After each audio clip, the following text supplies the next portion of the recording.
okay. I'm gonna call Mahayar, see what he say. Yeah, I just want to make sure that at least is live, you know. Okay. And is that microphone on right there? Let me turn it on. Shit. It's definitely on. Wait for that speaker.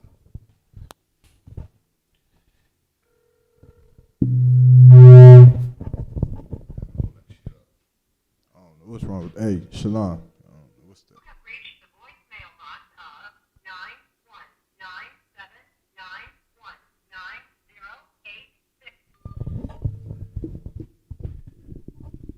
91979119086. Shalom, shalom.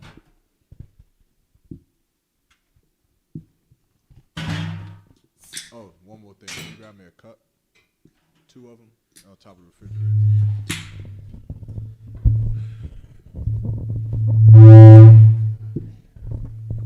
Shalom, shalom. Two, unless, brother, you want one of these IPAs? Come on, let one come. I get one. Oh yeah, I had one of these before. Yeah. Voodoo Rain. Where do you make this at? North Carolina Special right here? No, I think it comes from India.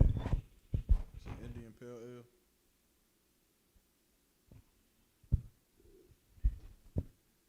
Oh shit. Yeah. Nah, I never seen it before. Shit. It's turned up too much. It could be. Yeah. Time that's yeah, that's better. Most High in Christ. Testing, 1, 2, 3. That's it.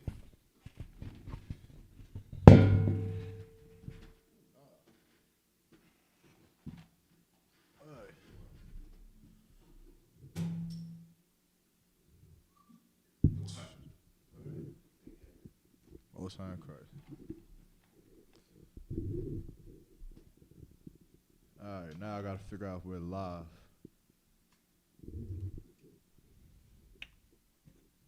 Not bad. If we're live on, this connected to YouTube, or you don't know at all. Yeah, it is connected. This is YouTube. It's YouTube. And Facebook. Let me check and see. Yeah, I'll check and see. it's live now.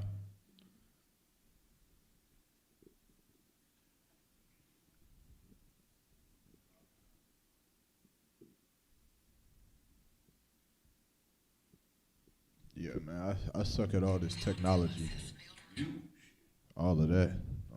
Welcome to the club.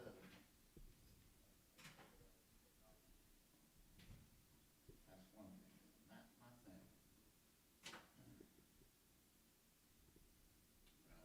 When my kids was little, when I was a young man, my kids was young, they used to beat me at all of the video games.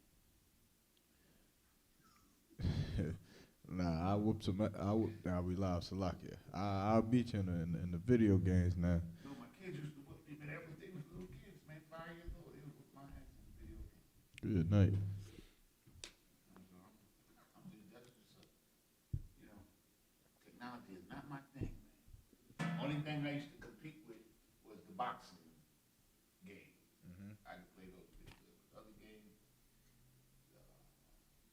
Madden and all of that, I couldn't beat them in that. Let me see here, man.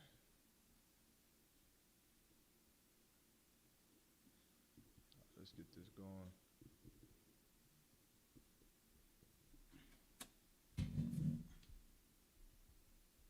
I never take no bids like that before. Has a unique taste. Can you take the links? Give me. Can you see Facebook? Is Facebook up? On the I think the name changed to Judah Lions page.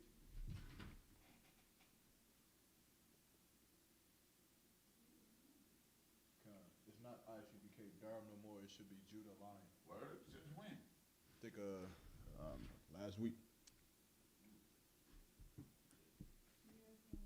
It's live. Can you take that link and then text it to my phone?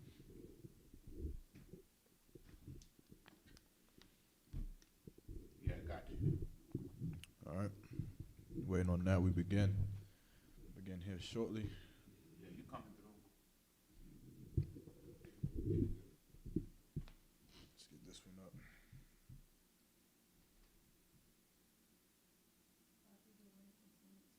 Yeah, send it to my phone.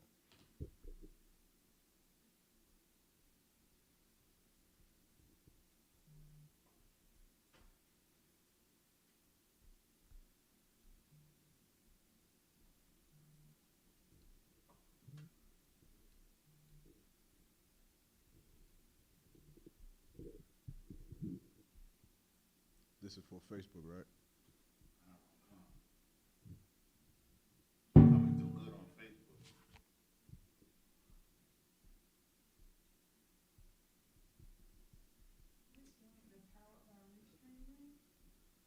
Which did you just send? Who? What did you just send me?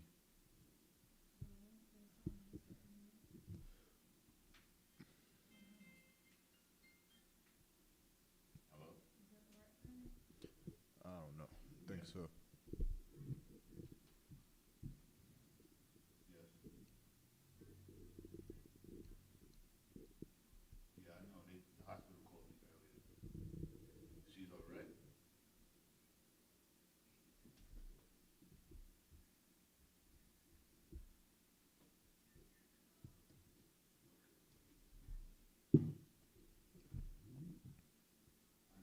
I think she was taking Eliquiz. She was taking another one for water retention. Yeah.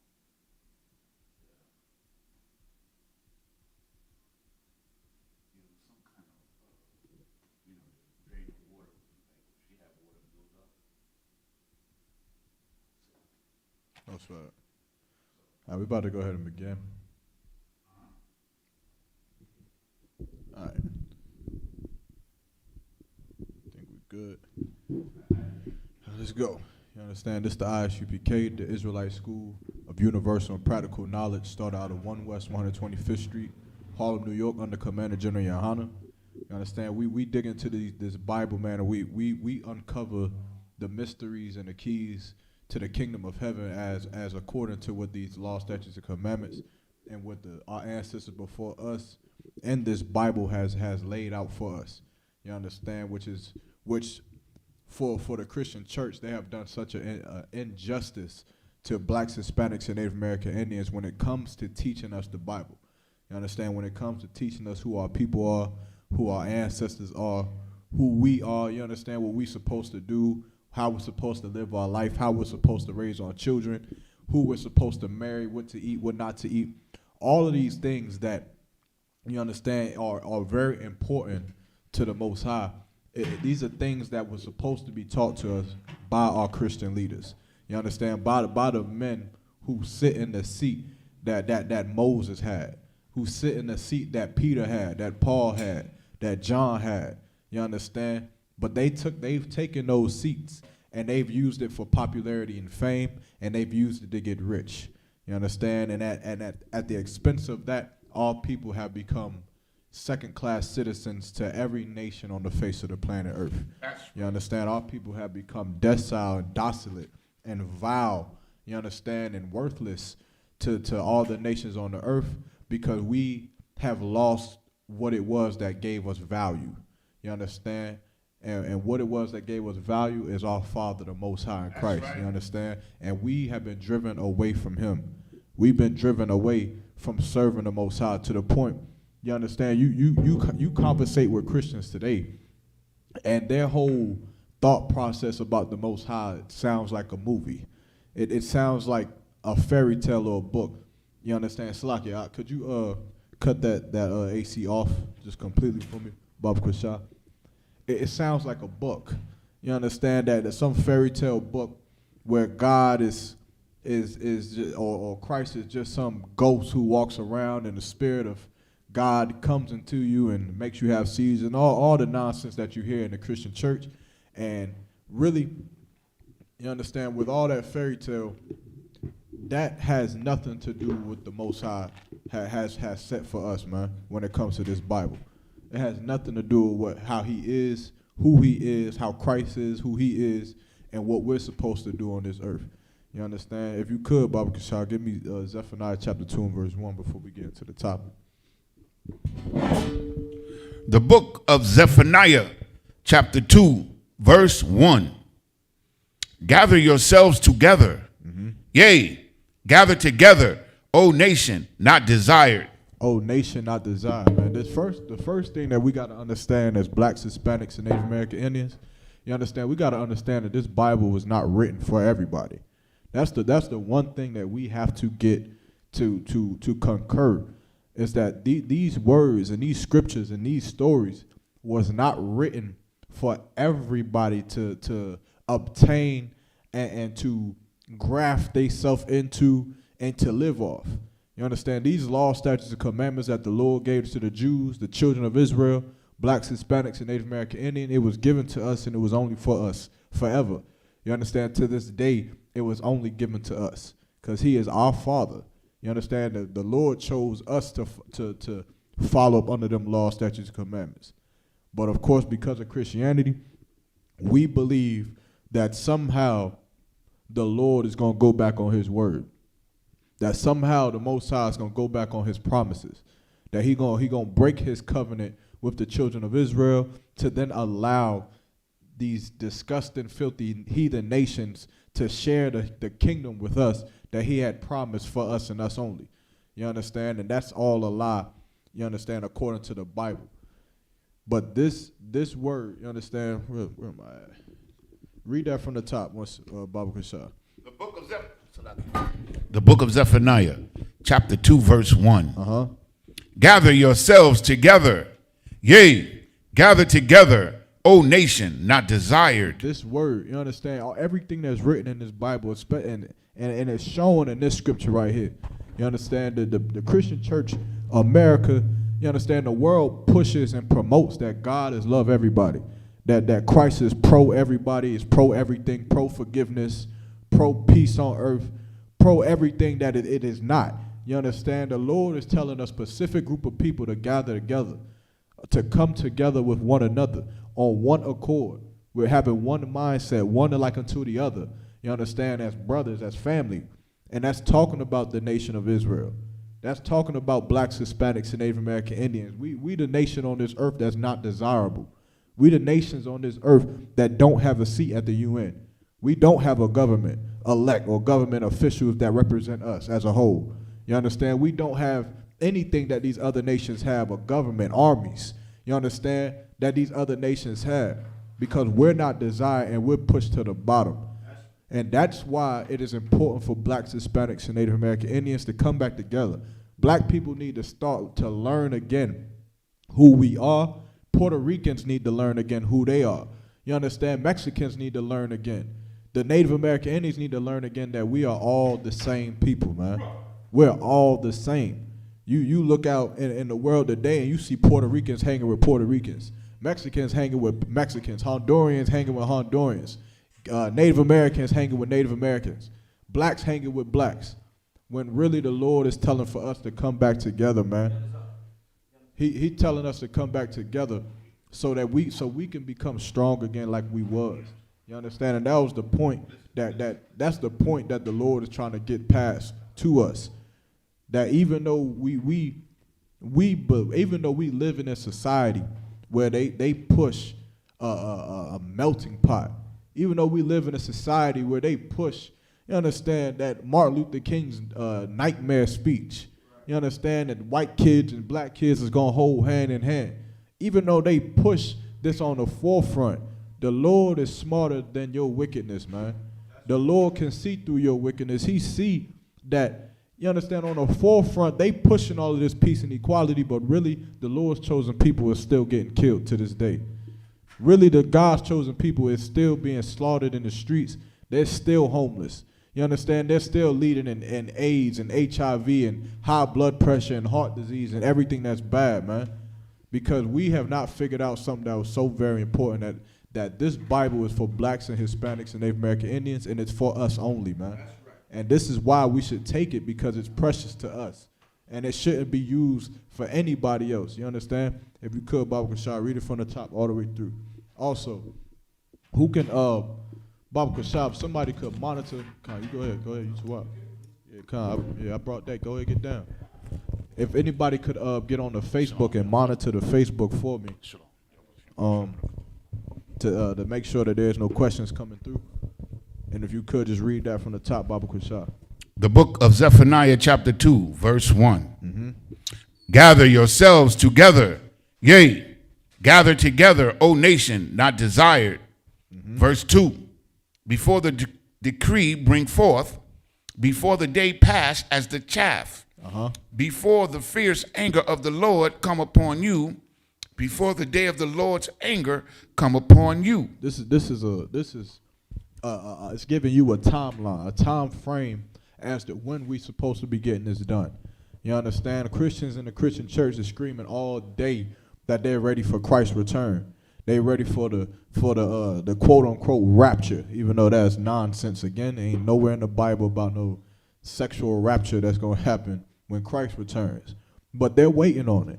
And they know that it's not a great thing that Christ is coming back. Well, I ain't gonna say that. I think that they maybe do believe that Christ coming back is a great thing. I think Christians teach that. What do Christians teach Christ's return is? What do they teach? Is it he coming back with the candy canes and everybody holding hands, or what? Do you not know? I know a little bit. What they teach, if man? I may. Break it down. So basically what they believe is that when Christ returns, he's going to gather his people out of every nation, all the good people out of good, and usher everybody into the kingdom. And what is the good people? That I don't know. So Christ believes that Christians believe that Christ is going to come back and just hover over all the nations and just pick up. I think that they teach that the Christian believers, the ones who believe on Christ, are the ones who is going to get saved by the rapture. Most High Christ. That's it. That's because they say that they're saved already. Like they don't have to do no more work. Some of them, I guess that's what saved mean. I've been around a lot of Christians and I hear them say that they were saved. And I always wondered what that meant. And basically what it meant is that their seat in heaven is already assured. It's solidified. They in there. Yeah. Good night. Good night. You understand? Also, again, for anybody online or in the room, if you got any questions, comments, or if you feel like what I'm saying is a lie online, you want to go ahead and talk about it, you go ahead and type that in the chat. You understand? For all the Christians out there, hey, Shalom, Ray Green here per usual, Most High in Christ. Who was watching the Facebook for me? You got it? Is there any questions on there?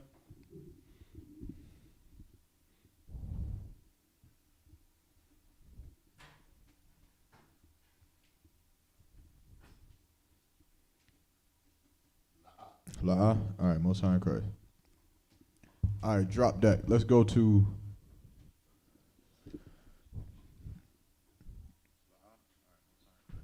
we're gonna go to Proverbs chapter 14.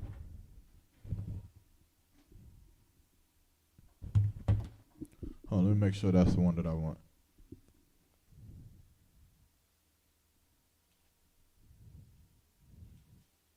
The rapture. Christ coming, y'all.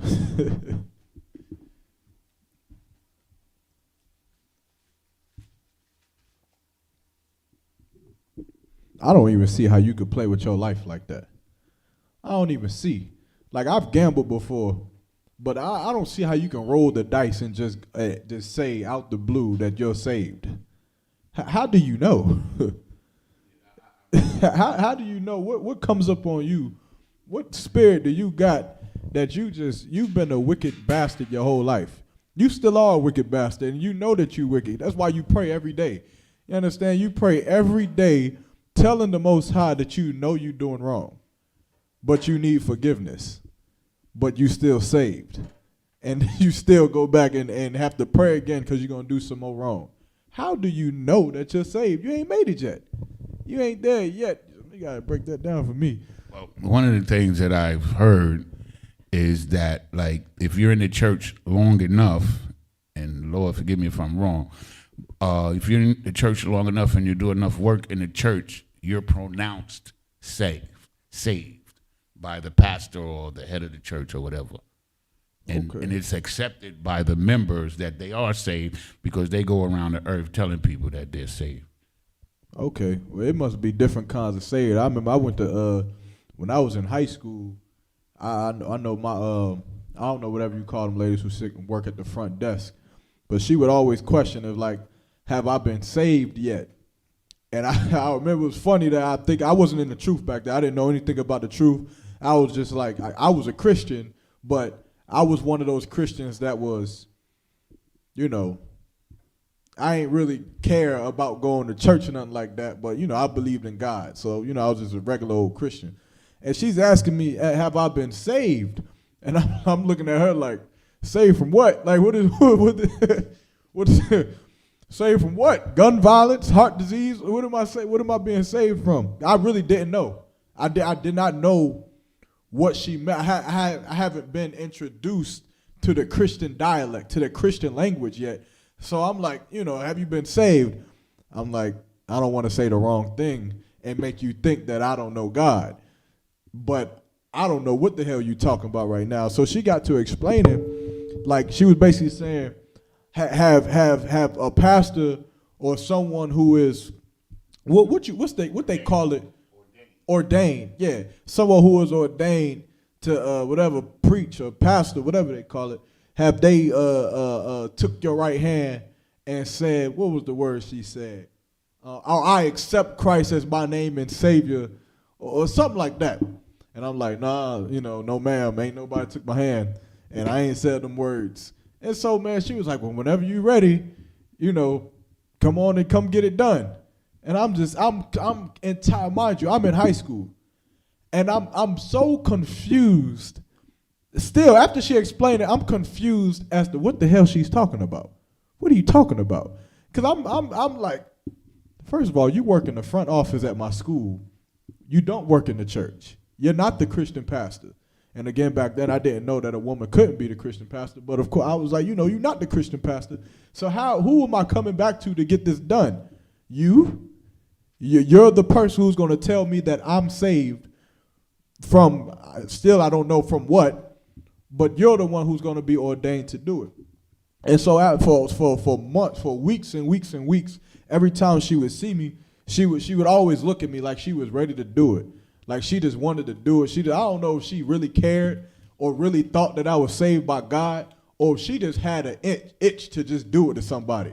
So one day, you understand, I went over there. I was talking to her about something, and then out the blue, she's just like, so are you ready to accept Jesus Christ as your name and Savior?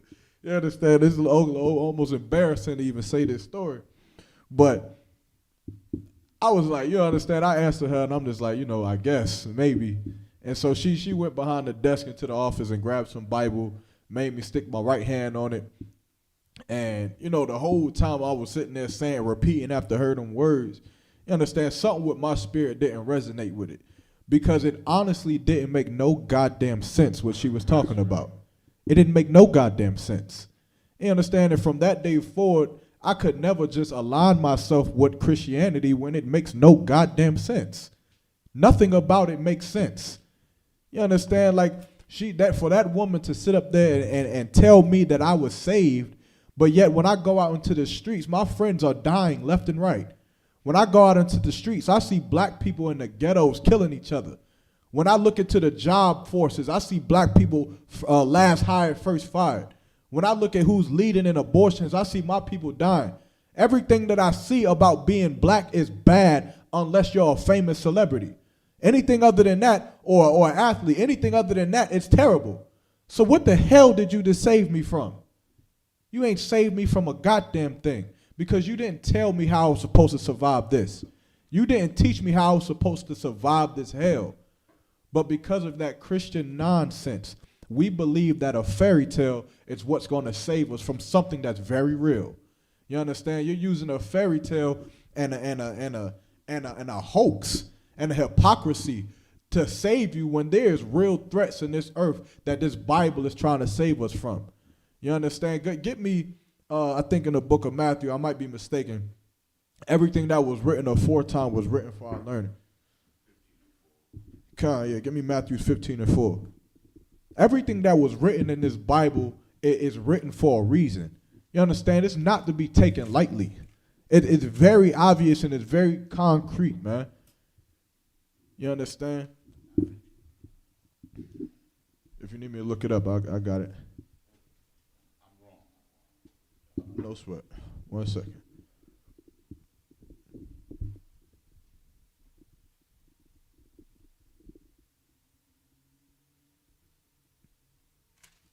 Romans 15:4. Salaki. No sweat.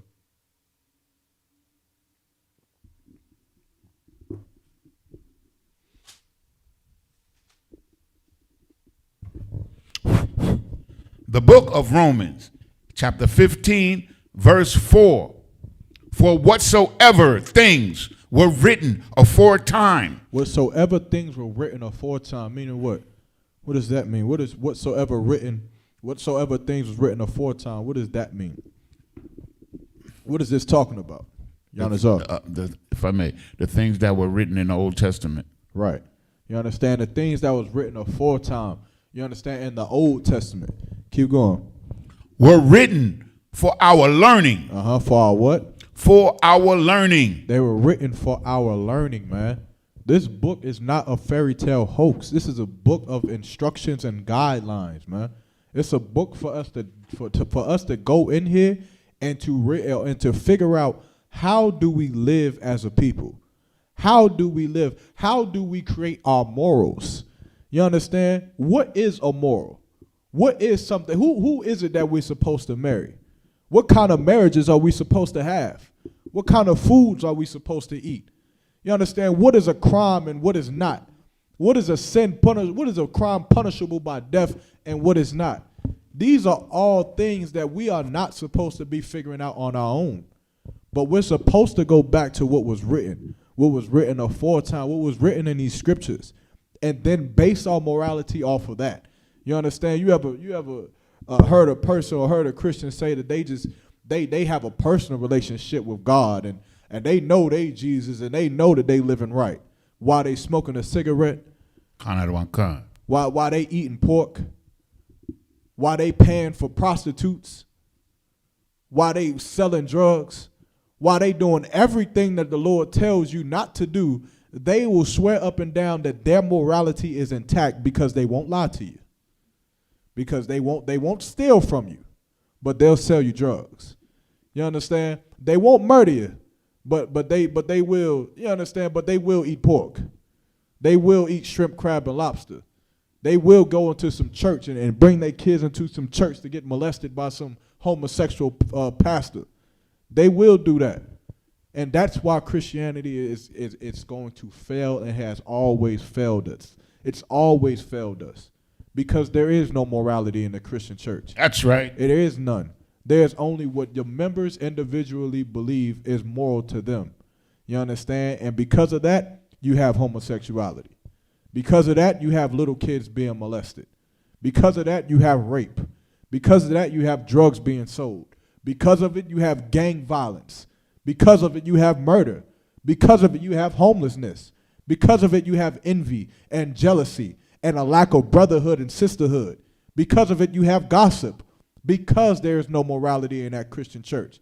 Because where one person will say they won't do something that's moral or immoral, another person will deem it to be right. Where your person will say, I'll never sell drugs. That's immoral. That's immoral. Another person will say, well, it's right because I have to save my family. Where you won't murder because you'll say it's immoral. Another person will say, well, it is moral because I have the right to, for whatever reason. God knows what. When it's all wrong. When you're all a bunch of idiots. You're all a bunch of goddamn idiots who don't know nothing about the Most High. Because you choose to know something about yourself.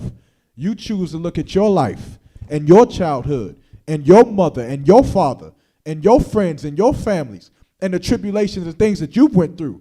You choose to look at that and to create your own morality based off of that, your own righteousness based off of that. And that is why we have homosexuality, man, because there are some who won't do it. But then there are some who will deem it righteous.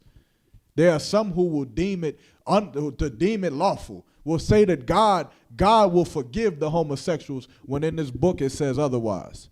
It's time for blacks, Hispanics, and Native American Indians to stop basing their righteousness off of their own lives and to come back to this Bible and to live their life according to these scriptures and nothing else. You understand? Read the rest of that if you could, Baba Kashab. Most High in Christ, that we, through patience and comfort of the scriptures, that we through patience and comforts of the scriptures. You understand? Why do we have to have patience? This is what that woman don't understand. This is what Christians don't understand when they say that they're saved. You understand? I urge you, the next time you hear a Christian say they saved, you should just say, from what? From what? What are you saved from? You still got bills coming every month that the white man got, that the oppressor is coming to collect. And if you don't pay, he is going to take everything that you own. You still got child support. You still got warrants for your arrest. You still, what is it, driving while black. You still shot down in the streets, man. You're still a nigga. So what are you saved from? You understand? What you got? Their perception or their idea of what hell is what some of them have said that they're saved from, going to hellfire. And don't even understand that you living in hell to this day, man. Yeah. You understand? We in our hell. But I'm gonna tell you the real reason why a Christian will want to say that he's saved. A Christian says, he or she says that he is saved because they don't want to do any work that'll actually save them. That's right. They don't want to put in any work that'll actually save their children, that'll actually save their community, that'll save their neighborhood, to save their state, to save their city, country, or nation. They don't want to put in the work. They'd rather just say, well, I'm saved already. If you say it, what work you got to do? It's just an excuse to be a homosexual. It's just an excuse to be a murderer, a liar, a thief, a gangbanger, a child molester, to eat pork, to eat shrimp, crab, and lobster. It's just an excuse for you to be a wicked bastard that you want to be every day of your life. It's an excuse. Because how could you say that you're saved when you know that I'm mistaken on who said it, but I think it might have been Christ talking to Peter. It was David. You understand, when David was on the run. When David said, because the Lord has mercy. You understand, because he is so merciful, which is the reason why he should never say that he should be saved, man. Which is the reason why David got on his knees and faced the east and prayed for forgiveness, man, every day. When he was running from when he was fighting the Palestinians and running from King Saul. When he was living in hell, like he said out his own mouth in them records, man. When he was living in hell, he never said that he was saved, man, because the Lord is merciful. And if you are a Christian, then you know, and you also say that you have lived a life that the Lord should judge you for what you've done. The Lord should judge you. And because of that, you should live the rest of your life every day praying for his forgiveness, man. Every day. Because of Christ, because of his mercy. You understand? You look at Christ's brother, Yahweh Shah Mashiach, a brother who died, who was tortured, who was crucified, who never got the opportunity to live the lives that we lived. You understand? You understand how deep that goes?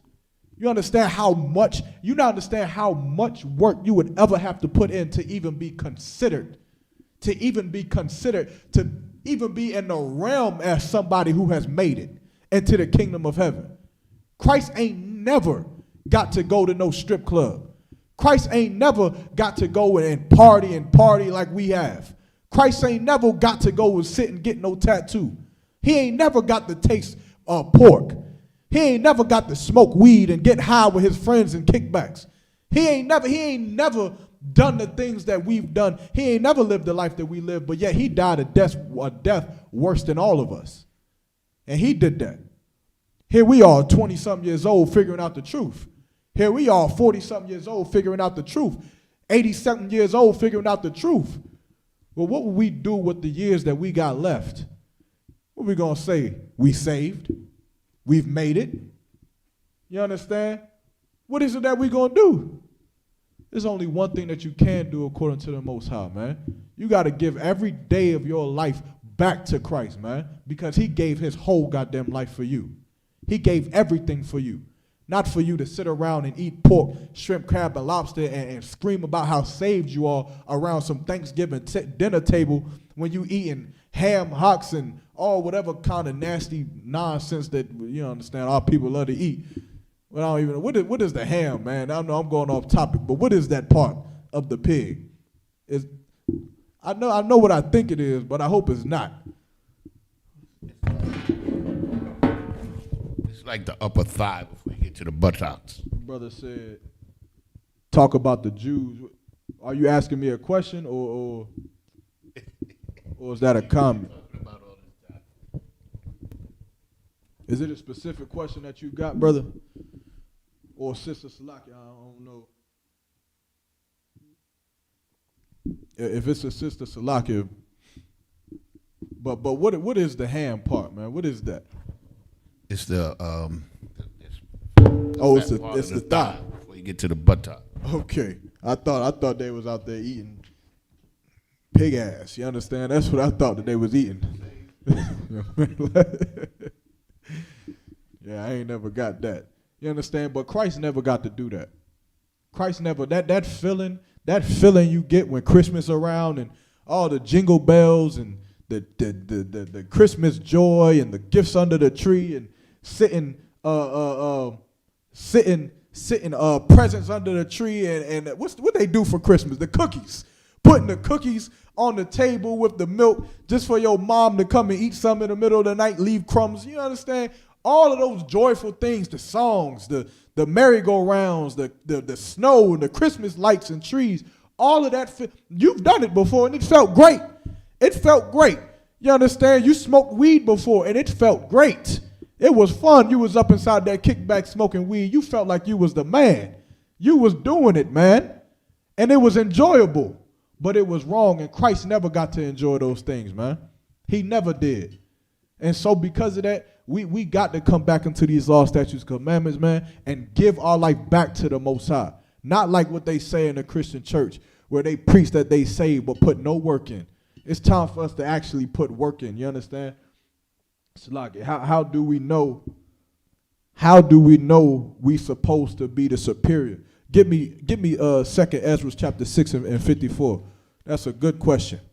I'm going to answer it with the Bible, and I'm going to answer it right now with common sense. When you go onto that basketball court, when you look into the NBA, who was the superior?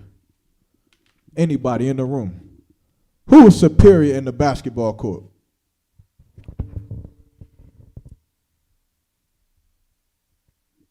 Go ahead. You can. Who was superior in the basket? In the NBA, association, who was superior? The best player If you want to name the best player, go ahead. Who the best player? right now. If you want to name right now, who's the best player? It don't matter. You can go to 1980 if you want. Michael Jordan. Michael Jordan. You understand? When you go to the NFL, who's leading superior, man? Who is superior? Who's running it? Who's the best? Go ahead. Blacks and Hispanics. Black people. We are. When you look at the women on this earth, who are the best? Oh, that's easy. Go ahead. Who is? Yeah, the black woman. It's the black woman. You understand? When you look at the fighters, when you look at the greatest fighters of all time, who's the best? Black people. When you look at the best cooks, who's the best? Black people. When you look at the best artists in movies, who's the best? Black people. When you look at the best artists in singing and hip hop and R&B, who was the best? Black people. When you look at jazz, who did it the best? Black people. When you look at who created rock and roll, who did it the best? Black people. When you look at marching, black people. When you look at following a religion, black people. When you look at being patriotic for a country that is not even theirs, who does it the best? Black people. We do everything the goddamn best.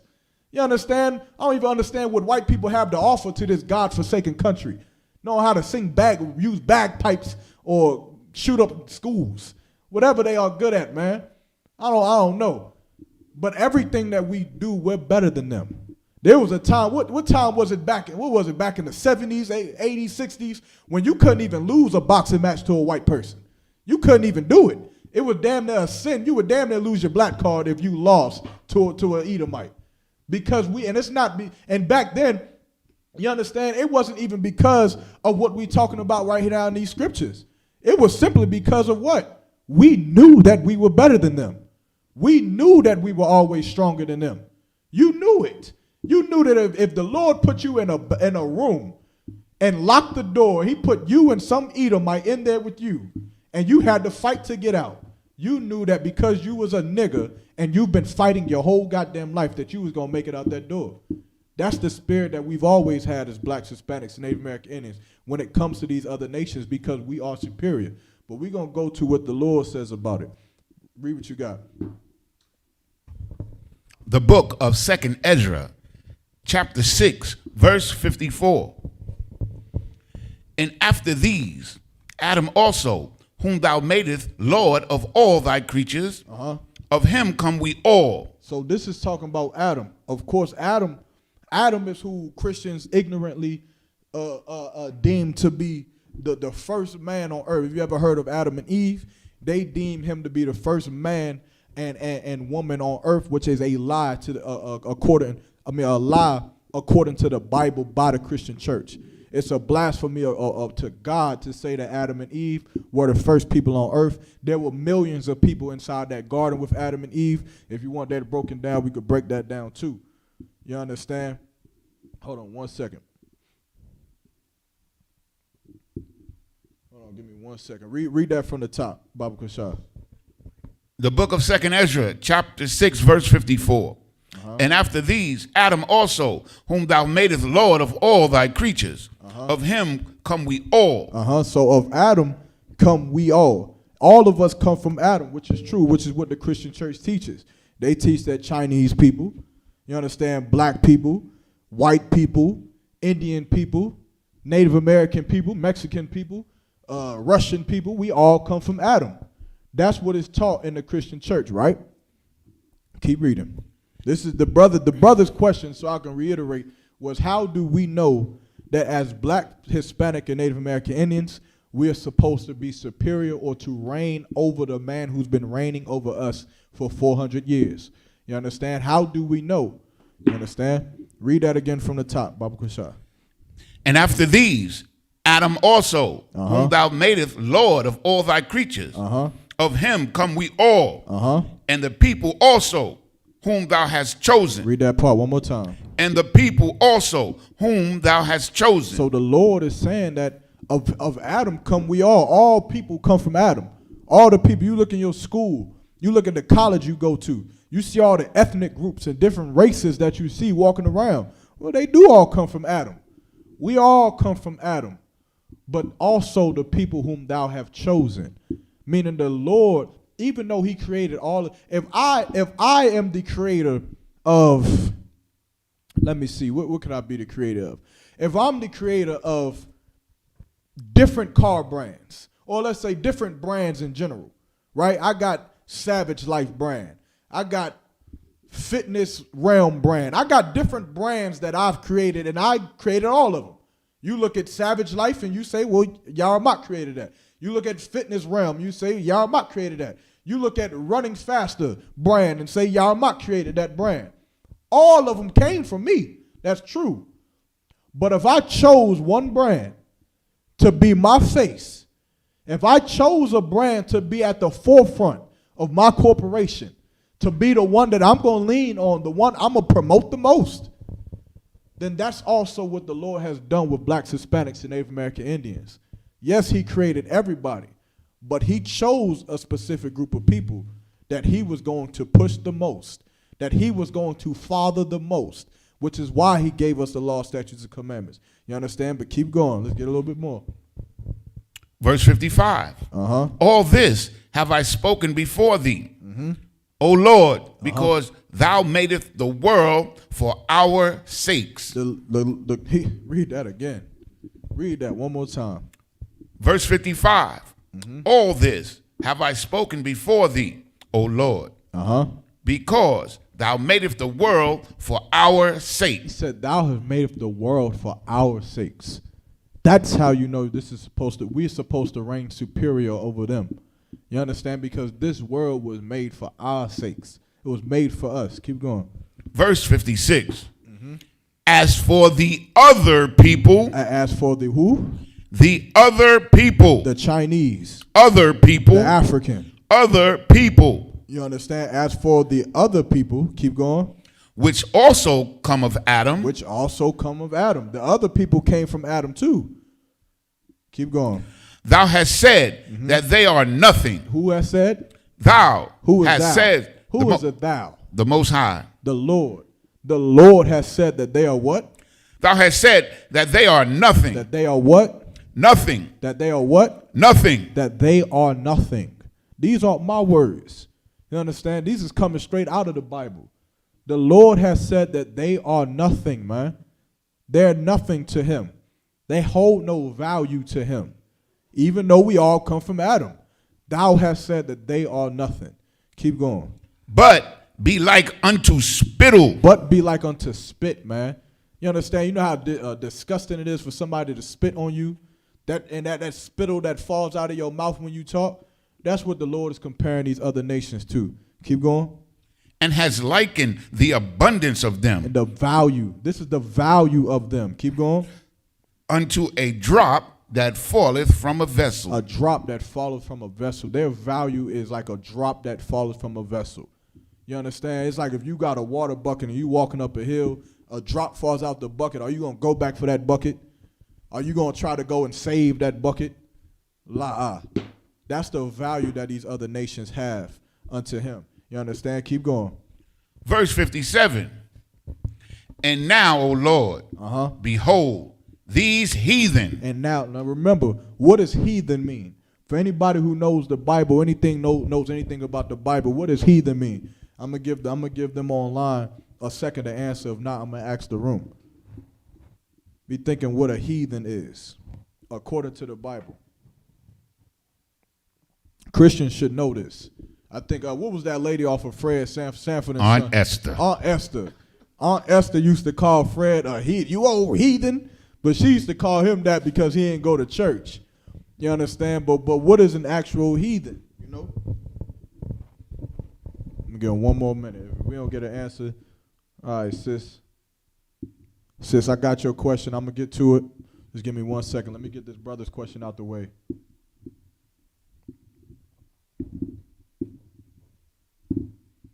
All right, no sweat. Let's move. Let's get it on. What is a heathen? A person from another nation that is not Israel. A person from another nation that is not of the nation of Israel. Meaning if they're not fallen from the 12 tribes of the nation of Israel, according to the Bible, the biblical Jews, blacks, Hispanics, and Native American Indians, then they are heathens. That it's cut cold, blank period, whatever you want to say. That's what it is according to the Bible, man. They are heathens. So read that part again. And now, O Lord, behold these heathen. So now he's saying, oh Lord. Remember what he just said. He just said that the world was made for our sakes. He's praying to the Most High. You understand? He's praying to the Most High saying that you made the world for our sakes, and you've said that these other nations are nothing to you. You've so ever reputed. You understand? What does that mean to repute something? You've repeated over and over again that these other nations are beneath us. And now he's saying, but oh Lord, these heathen, keep going, which have ever been reputed as nothing. These heathen which have ever been reputed as nothing, keep reading, have begun to be lords over us. They've begun to be over us. They've begun to reign over us. They've begun to be superior over us. When it's been ever reputed that they are nothing. How are they ruling us? How are we second-class citizens in America when we're the greatest, when we're the best, When we do everything better than them. Everything. What you got? Because we stopped following the law, statutes, and commandments, and God. thus the earth was given into the hand of the wicked. God, I was going there. Most High in Christ. You understand? But that's how it happened. But but what he's asking right here is he's asking a question. He's looking at his people. He's looking at the condition of his people, and he's seeing that you got LeBron James. You got LeBron James over here being docile, man. You got Kevin Durant. You got Muhammad Ali. You got Michael Jordan. And these are the people who are at the bottom. These are the people who die by the hands of our oppressor. But yet they're great. Yet they rule in we're better than them in everything. This is what he's asked. He's seeing this. He's saying that my people would clearly, you understand, that we would clearly beat you in a battle. But yet you have begun to reign over us. You understand? Keep going.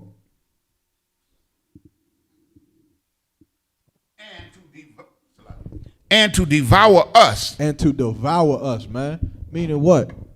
They have devoured blacks, Hispanics, and Native American Indians, man. They devoured the 77 Native American Indians on the Trail of Tears, man. They devoured 99 million, you understand, blacks on the transatlantic slave trade alone, man. They devouring Hispanics on them borders right now, have them in cages to this day. They've been just killing us in the streets, man. 464,000, if I'm not mistaken, 100,000 abortions every year from blacks, Hispanics, and Native American Indians. Our lives have become worthless in America. You understand? You understand how bad it is that there's a such thing called WDB? You understand how I don't want to say that word, but just how terrible it is that you have to have a Black Lives Matter. Do you know how worthless you are for saying that?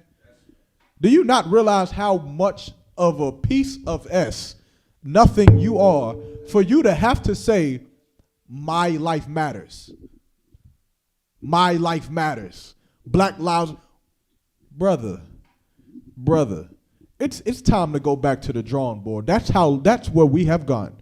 They get me, Slocky, brother, if you could give me as Israel a homeborn slave. Is that where we have gotten as a people? This is where we're at. We got the greatest fighters in our nation, the greatest cooks, the greatest minds. You understand how many times have you heard in school, in middle school, that the greatest inventions came from some nigga on some plantation? The stoplight, the calculator, the computer, the first car. It really won't Henry Ford. It was some nigga, but they took it. And yet we're at the bottom. Somehow. You understand? Finish reading what you got right there, Yanazar, and then go to it. I'm going to come to your question, sis, in a second. I'm getting there. Verse 58. Mm-hmm. But thy people, whom thou hast called thy firstborn, thy only begotten. Thy what? Read that from the top. Hold on. But we, thy people, whom thou hast called thy firstborn, thy only begotten, and thy fervent lover. And thy fervent lover, man. Meaning our relationship to the Most High is like a firstborn son and like a fervent lover. His only begotten, man. Only. We're the only ones. It is no one else who can be included in this. Keep going. Are given into their hands. We're given into their hands. Give me Job 9:24 after you, read what you got, finish what you got, but give me Job 9:24 after you get Jeremiah. You understand? We're given into their hands. When you got to go for a job, who do you go to? Them. When you got to go put clothes on your back, who do you go to? Them. When you got to put food in your house, who do you go to? Who do you go to for the house? Them. You understand? Everything that we have, we've been given to them. We have been put into their hands. Everything. If I'm not mistaken, it was against the law to collect rainwater. Everything. You understand? The Lord created rain, and you have to have a permit. The Lord created the fish in the sea, and you have to have a permit. The Lord created the animals who run in the woods and in the jungles, and you have to have a permit. You understand? Because we've been given into their hands. And we've been living under their laws instead of the laws that our Father has set for us, man. You understand? Keep reading. 59. If the world now be made for our sakes. So, like what you just said, Ray Green, a brother, his question again was, how do we know we're supposed to be superior? Well, it's telling you right here. The world was made for our sakes. It was made for us. You understand? Keep going.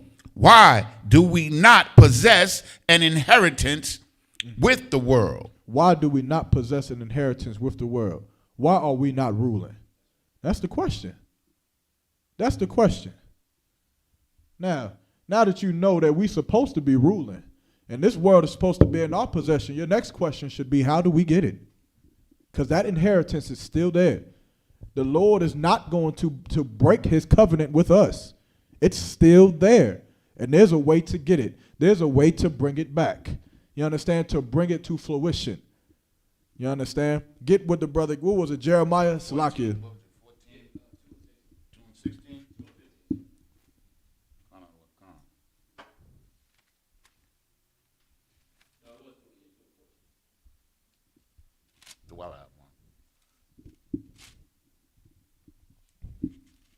The book of Jeremiah, chapter 2, verse 14. Is Israel a servant? Is Israel a servant? You understand? Is that what we become? This is where all the work, you understand? This is where all the work that we've put in and all of our lives and all of thousands of years we've been on this earth. What Moses did, what Peter did, what Paul did, what Christ did. You understand? Is this what we become? You understand? We become a bunch of niggas who have to walk on corners and blocks and to tell other people that our life matters as if it shouldn't be known already. As if it shouldn't be known already. That's what we've become. You understand? Read that again. Is Israel a servant? Is he a homeborn slave? Why is he spoiled? Why is he spoiled, man? Why is it that we've gotten to this point as a people? Why is it that we killing each other? Why is it that we not following the law, statutes, and commandments of the Most High? You understand? Why? The answer is in the previous verse. Go ahead. Verse 13. Mm-hmm. The book of Jeremiah, chapter 2, verse 13. For my people have committed two evils. They have forsaken me, the fountain of living waters, and hewed them out cisterns, broken cisterns that can hold no water. They've forsaken the Most High. You understand? Them living waters is what's supposed to make us live, man. It's what's supposed to keep us alive. And now we're broken cisterns, man. What does that mean? What does that mean to have broken cisterns? What is a cistern going to do? A cistern is a vessel, right? And it holds water or whatever you want to put in it. Right. In this context, what is it? It's the nation itself. In this context, right here, what is it saying? Read it from the top. For my people have committed two evils. They have forsaken me, the fountain of living waters, and used them out cisterns. So for my people have forsaken me. Who have we forsaken? The Most High power. The Most High, right? And the fountain of living waters. What is the fountain of living waters? The word of the Most High. Right. It's his word. It's his law. It's what's supposed to keep us alive. So we was a cistern that was together. What could we do? We could hold that water. We can hold it. Meaning what? We can get not to eat pork and we wouldn't do it. We can get not to eat shrimp, crab, and lobster and we just wouldn't do it. We could get not to sleep with heathen nations and we wouldn't do it. We would get to love each other. Love your brother as thyself and we would just do it. But we are broken cisterns. You understand? Meaning what? The Lord is still pouring the truth. He never stopped. You go into these records, even though the nation of Israel was disobedient. We've had our neck turned from the Lord for thousands of years. Thousands of years we've seen miracles and still turned our necks away because we're broken. Because even though we see it, We seen Christ perform those miracles. Good night. We seen Moses split the Red Sea in front of our very eyes. We watched it. We watched the winds come from the east and pierce the water so much that the sea split so that we can get away from the Egyptians. And then we seen the sea close right on them. We watched it. And what did we do afterwards? We built a golden calf. We wanted to go right back. You understand? We wanted to go right back. We looking at these classes. We hearing that the Lord's chosen people is blacks, Hispanics, and Native American Indians. We hearing that we're the best. We're hearing that the earth was given into the hands of the wicked. We hearing the truth, just like they heard it thousands of years ago. But our people have become broken cisterns, man. And even though you hearing the truth, it'll fall right out. It'll funnel itself right out of your life, and you'll go back to church on Sunday. You'll go back to smoke weed right now. Right after this class is over, you'll go do it. You'll go back to eating pork right now. You're going to leave here. You're going to go to Cookout, and you're going to order the pork, hot dog, whatever, right now. It's going to happen. You're going to do it because that is the curse that is on us. You understand? Is there any more on that? Or drop that. Give me, what did I call for? Job 9:24. This the last scripture I'm gonna pull. Ray Green, if you need more, just say you need more, and I'll get more. I gotta go to the sister's question next. Now we on Instagram. The sister said Facebook isn't working. All right, no sweat. Well, we got it up here. We got some on Facebook. All right, let's get what questions is it on Facebook?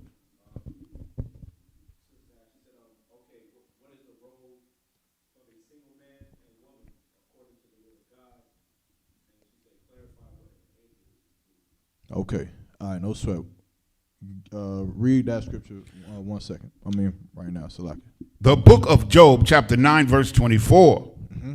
The earth is given into the hand of the wicked. The earth is given into the hands of the wicked. You understand? Who is running the earth right now? Who was running it? Who is in control of the earth?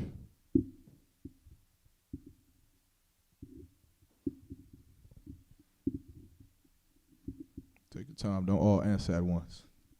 Who running the earth? Sis? Go ahead, say it again. White man, right? Let's not take her word for it. How you know? How do you know?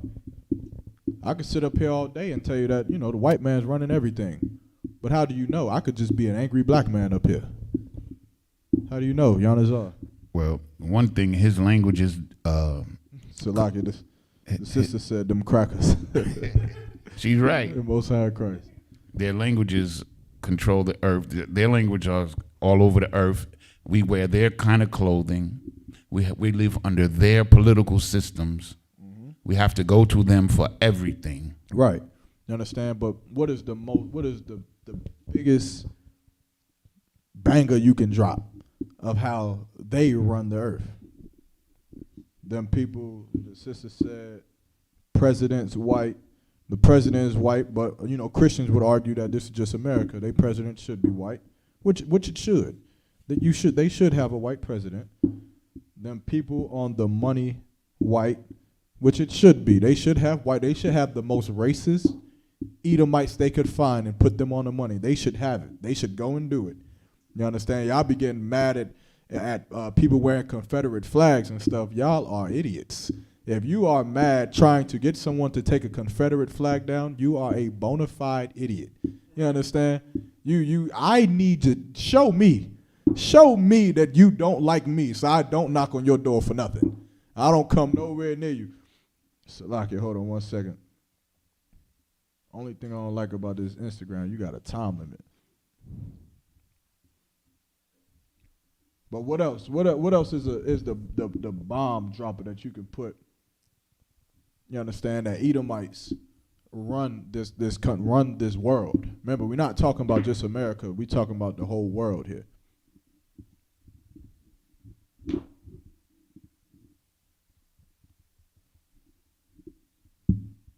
Anybody? Okay, who's familiar with the ancient Mayans and Incas? The Mexicans before they became Mexicans. You are? All right. What did the ancient Mayas and Incas, correct me if I'm saying that name wrong. What did they worship? Well, one of the things they had sun worshipers, and then they worshiped this god figure called Quetzalcoatl, which was like a flying bird. Right. And they did human sacrifices and things like that. Right. They worship the sun. We're gonna keep it simple. They worship the sun. Most of them worship the sun. Before I forget the name of that Edomite who came and conquered them, I think it's like in 1546 or 64, 56, something like that, around that time. And after he conquered them, after the Spaniards conquered them, what did they worship? Christ. Caesar Borgia. He made them worship him, right? Okay, what about us? What did we worship? When we was in, I know we worshiped every goddamn thing, but you understand, but what did we worship when we was in Africa? Probably a little bit of everything. Yeah. A little bit of everything, right? Whatever would let us survive there. Whatever tribe we was a part of, wherever we was at, they was going, just like today, you know, all of your niggas going to church, you like, all right, I'm going to go too, I guess. We worshiped anything. It didn't matter. We would attach ourselves to any and everything. But when we came here, what did we worship? Who we worship now? Caesar Borgia. We worship him. You understand? China, what did they supposed to worship who? Buddha. You go to China right now, you can find what? Caesar Borgia.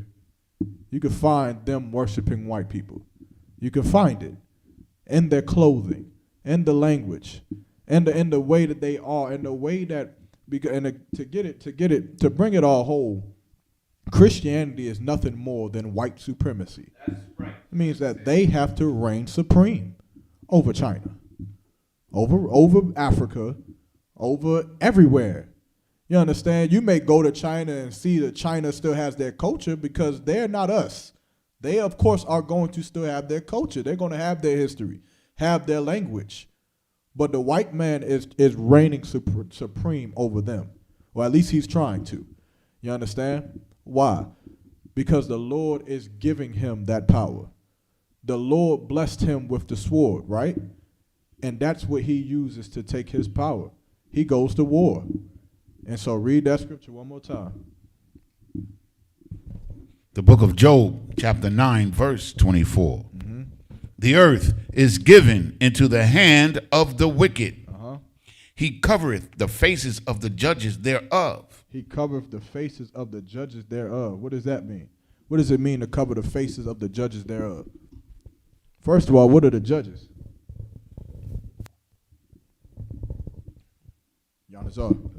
According to the Bible, the judges are the children of Israel.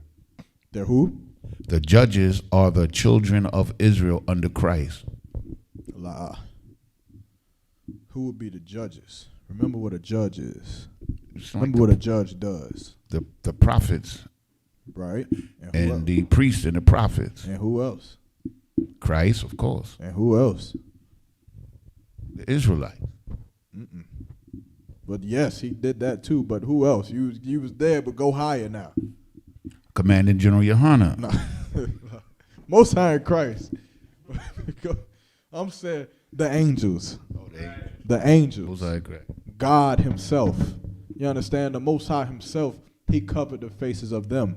You understand? He took Christ, a black man, and he painted him to be Caesar Borgia. You understand? He took the Most High, a black man, and he painted him to be Santa Claus. I think that's how they make their God look. Am I mistaken? Am I tripping right now? Or is it like when you think of Christ, you think of Caesar Borgia, And if you're a Christian and you don't think of Christ and God as the same, when you picture God, you kind of picture Santa Claus.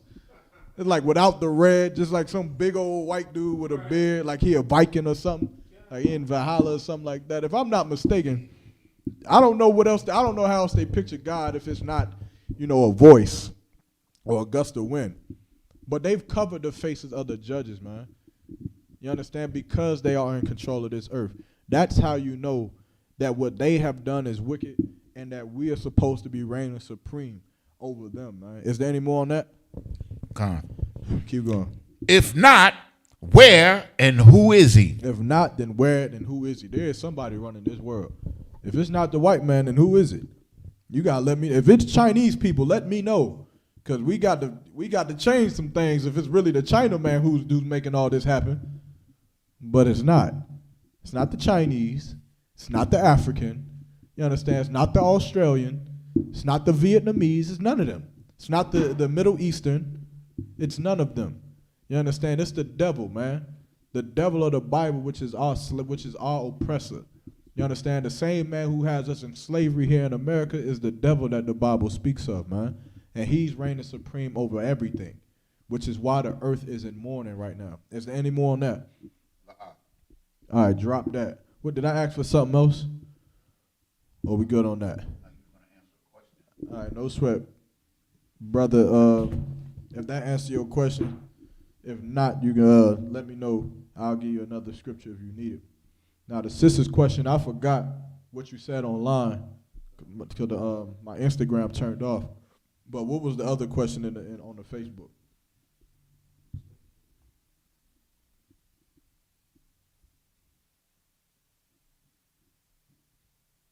Basically, what she said was like, what's the role of a single man? Con. Woman, Give me And also she asked to describe an angel. Tell her what an angel is. all right, we're gonna get the role. Now I'm gonna get the angels first. What was the question about the angels? So like somebody said, so angels are judges. Yes, the angels will be the judges. When you look at angels today, then I need this up. No sweat. When you look at the typical depiction of an angel, what do you think of? What do you see? In typical general worldly thought process, what do you think of an angel as being? A naked little fat baby with wings. A naked white baby with wings on a cloud with a bow or whatever is in his hands, and he's just floating around, touching people with his fingers and stuff like that. They always got the ET finger, the finger point. You understand? I got an art class right now, and all we like touch on is like Michelangelo and Leonardo da Vinci and how they painted the Sistine Chapel and all of that. And it's so hard to sit in that class. It's so hard, man, to just look at it, man. Just be like, man, these are the people who conquered us, man. Y'all are gay, man.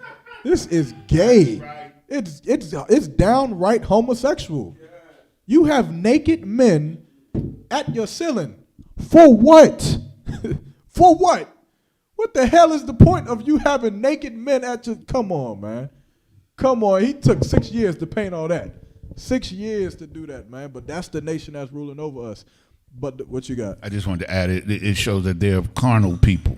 You can't. You understand? And that's how they've always been, even since birth. Hey, you can't. Yeah, if you could, Baba Shah.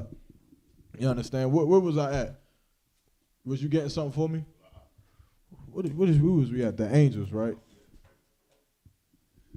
1 second. Wings and the halos. Yeah, all of that.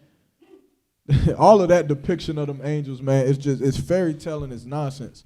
And it's sad. Give me what is it? Ezekiel, I think it's 5 and 64.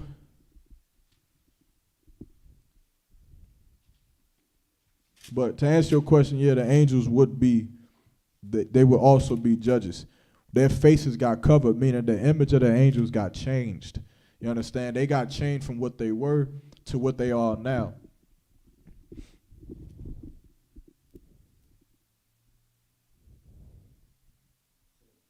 Ten and 14, Con. Ezekiel 10 and 14. I'm gonna right now we about to get the real image of what the angels are. The book of Ezekiel, chapter 10, verse 14. And everyone had 4 faces. Read a verse above it. Verse 13.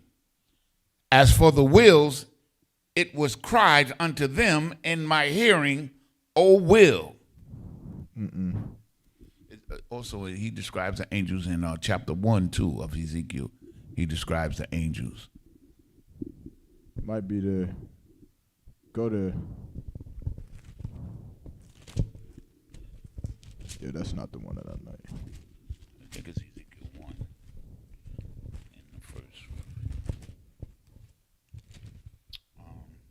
Yeah, Khan. Which one? We could start Verse at 10.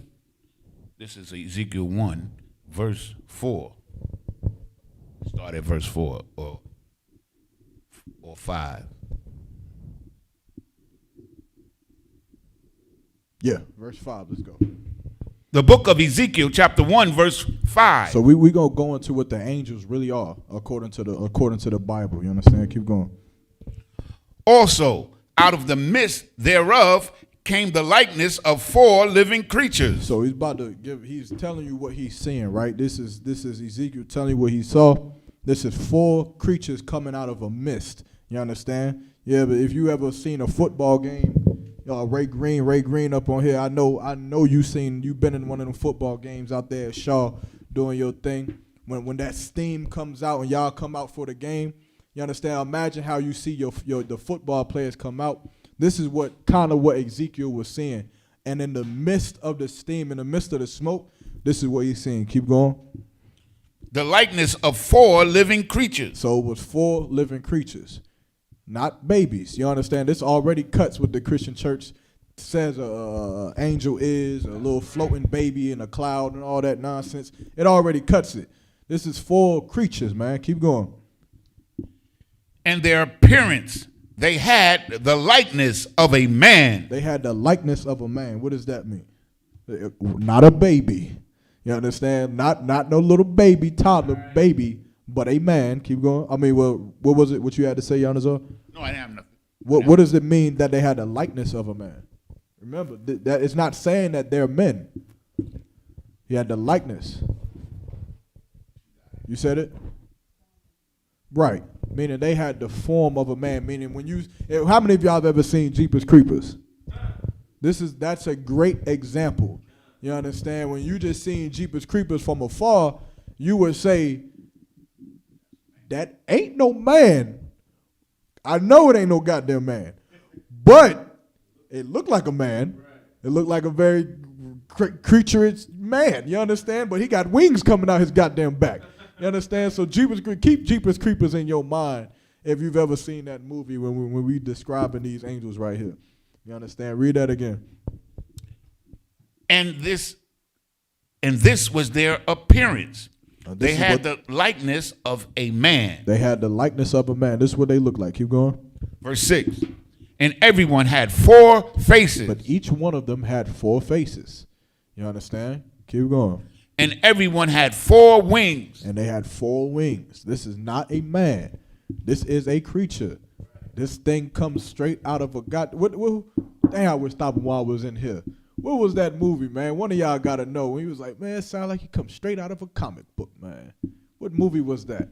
Might be Dolomite or something like that. No, that was Jim Kelly. It was Jim Kelly? Yeah. Man, I don't know When why he I thought was about fighting the him. police. Yeah.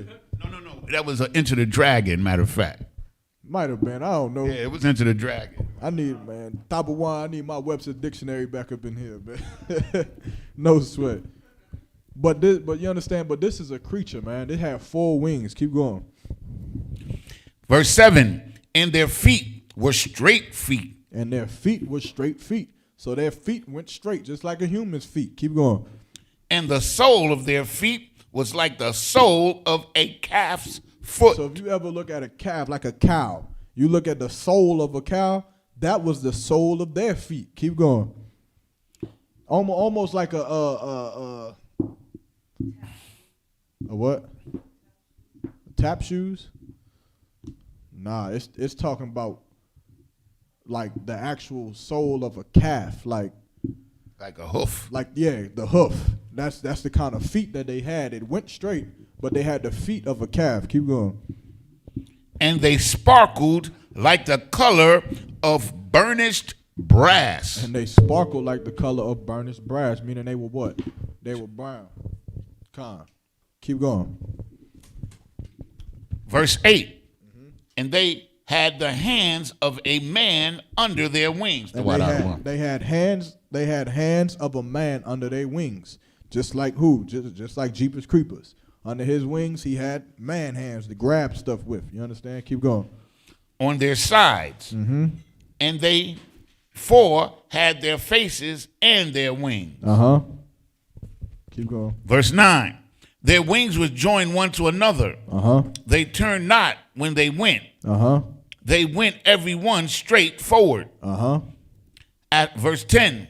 As for the likeness of their faces, they four had the face of a man. And the face of a lion on the right side. And they four had the face of an ox on the left side. They also had the face of an eagle. So you looking at this thing, and in its foreface, it has the face of a man. On the right side of its face has the face of a lion. On the left side of its face has the face of an ox. And on the back, it has the face of an eagle. You understand? This was a creature. This was not that baby that you see in the Christian church. You understand? These were creatures, and they were big. You understand? They worked for the Most High. Keep going. Verse 11. Thus were their faces, and their wings were stretched upward.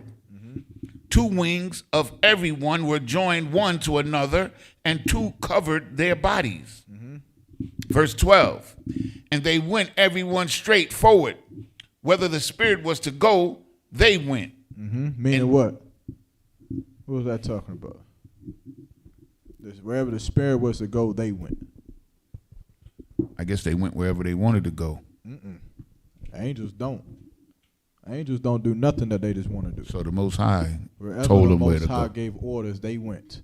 Whatever the Most High told them to do, they went and did it. Kanawan The Lord wanted Genesis to happen and the earth to be created. These were the things that went and did it.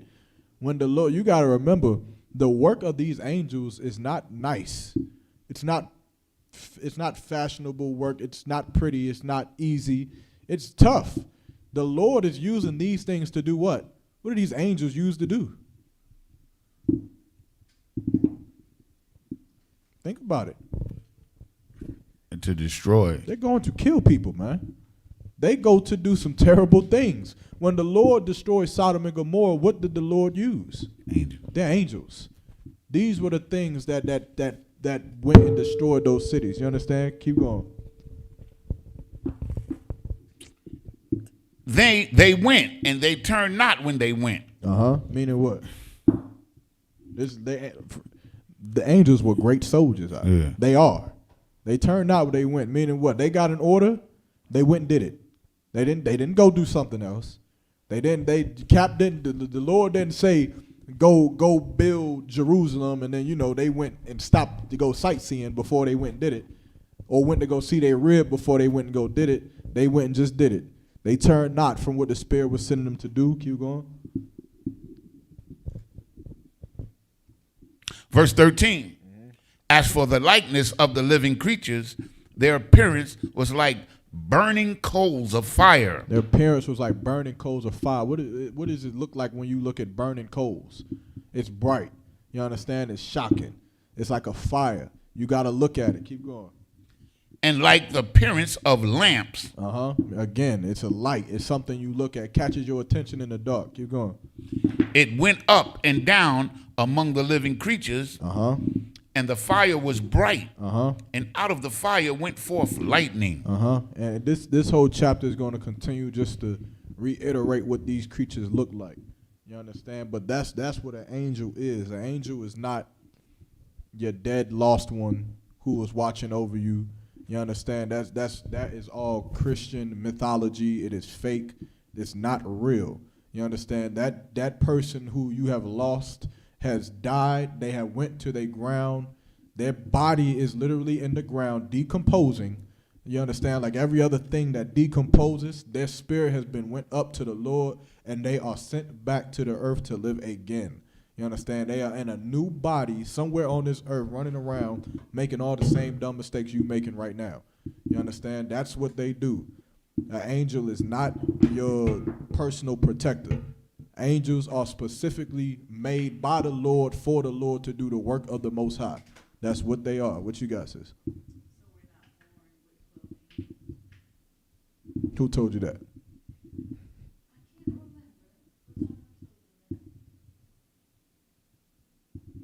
No, lie.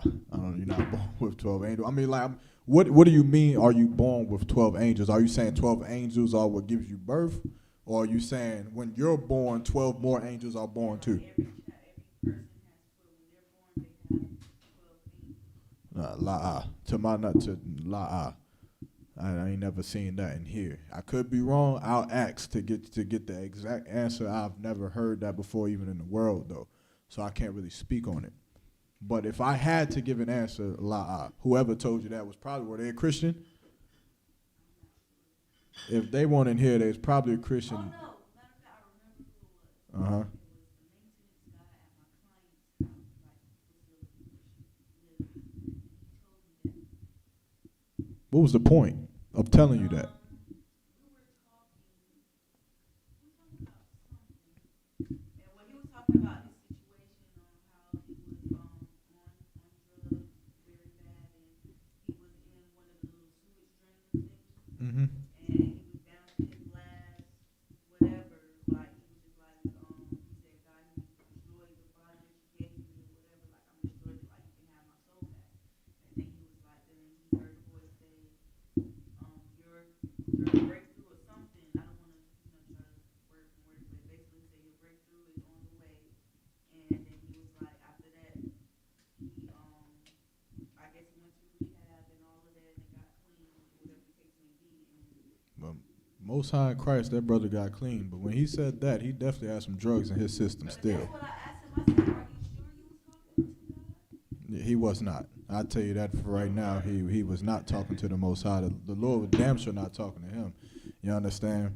The Lord is not talking to any of us in this room at all. The Lord has already spoke. You understand? You know how you can talk to the Most High? By hearing what the hell he told you to do inside that book, and that's that. You understand? But that brother, whatever he was going through, Barakatai Hawaii was shy. If he did get clean off them drugs, I don't know. But he was not talking to the Most High. And to my knowledge, like I said before, you are not born with 12 angels. I have not seen anything in the scriptures that say you were born with 12 angels alongside with you. You understand? Is there any more on that scripture or la'ah? And sis, you had one more question. You got another question. Is it unlawful to communicate with angels like the Africans talk about? You had another question. What was the other question other than the angels? Well, okay, what do you mean by angels? I've never heard Africans talk to angels. And I don't mean I've never heard them do it personally. I've never heard them. Do you mean like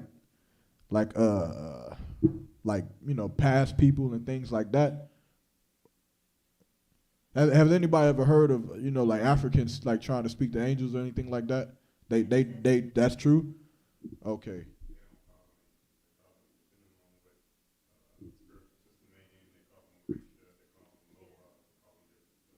Okay, but it's a servant of God though. Is that what they believe it is? Yeah, they just call it. They have the supreme being, one God, and then God has all these agents. Right, right. Most helpers they call, depending on what system it is. Right. Call it angels. They Call it something different. call it something else. Okay, so the sis said, now they call their ancestors angels. Okay, that's what I was trying to see what she was saying. So is it so you're asking is it unlawful to try to talk to the dead for the most part? Is that what you're for the most part asking?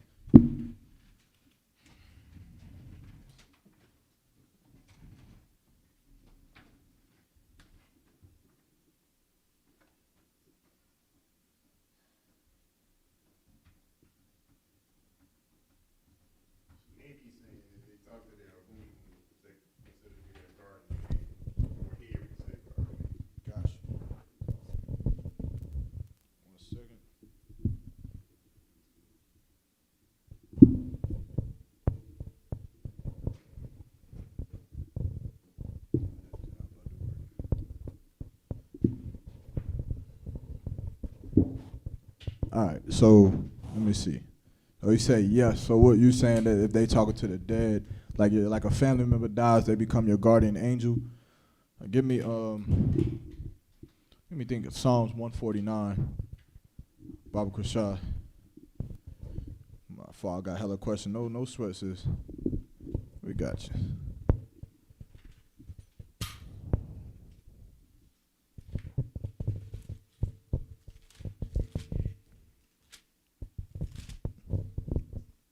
What? I got another one. You got what I'm looking for? You want Psalms 149? I need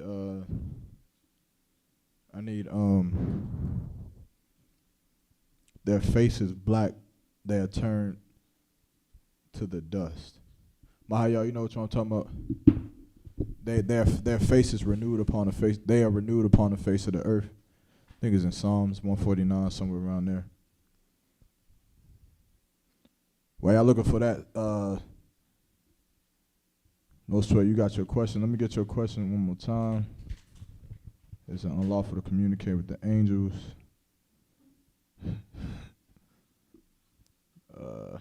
I know sweat. I'm about to close this live on this device right here. This device about to die. I'm gonna go live on this same account just on a different device. So bear with me one sec.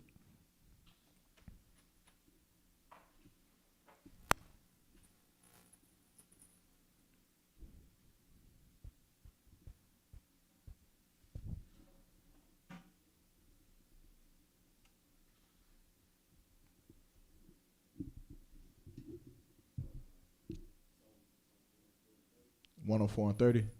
That might be it. You got it? 104 and 30? 104 and 30? 104 and 39?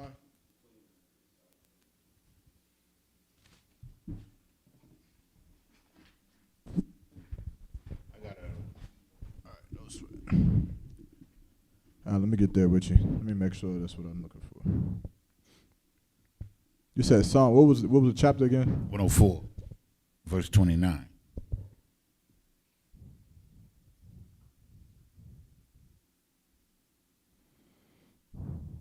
Con, that's what I'm looking for. All right, read that. The book of Psalms, chapter 104, verse 29. Mm-hmm. Thou hidest thy face. Mm-hmm. They are troubled. Mm-hmm. Thou takest away their breath. And then the Lord, what? What is this describing? What is this? This is talking about right here.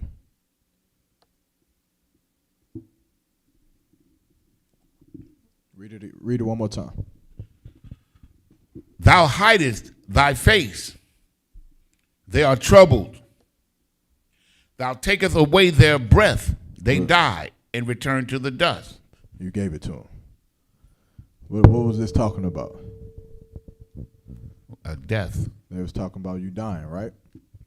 So the sister asks, is it unlawful for you to speak to your ancestors after they die, right? Through different rituals and things like that. Keep going. Verse 30. Mm-hmm. Thou sendest forth thy spirit. They are created, and thou renewest the face of the earth. What is that saying?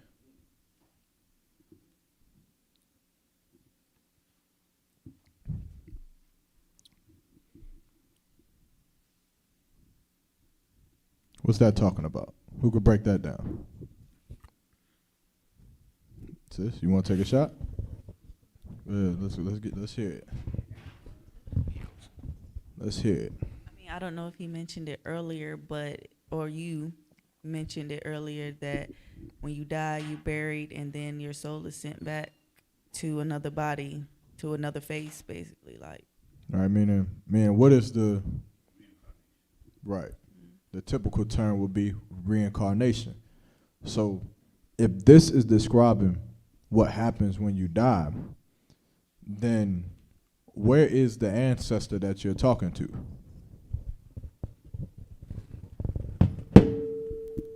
You understand what I'm saying? If Yeah, like the sister said, is it unlawful to talk to your ancestors that have died? You understand? That's a common tradition for us. It's something that black people love to do.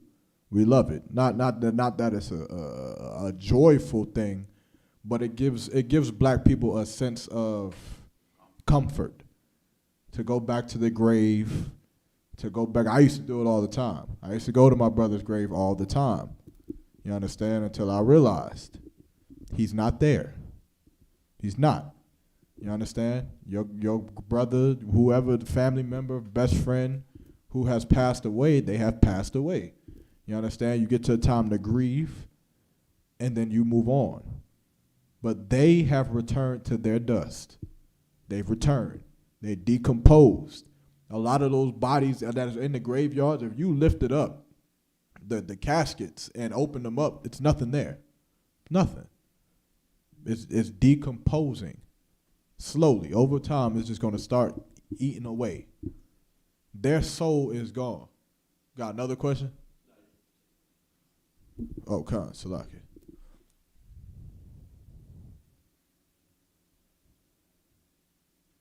Oh, Khan, yeah, Most High in Christ. You understand? But their soul is sent back. You understand? To, like the sister said, to be in a different body. And that is how our process goes. When you think about the elderly that you've lost, you understand? Think about, how old they were, how decrepit they were, the pain that they have been in. You understand? Their knees starting to hurt.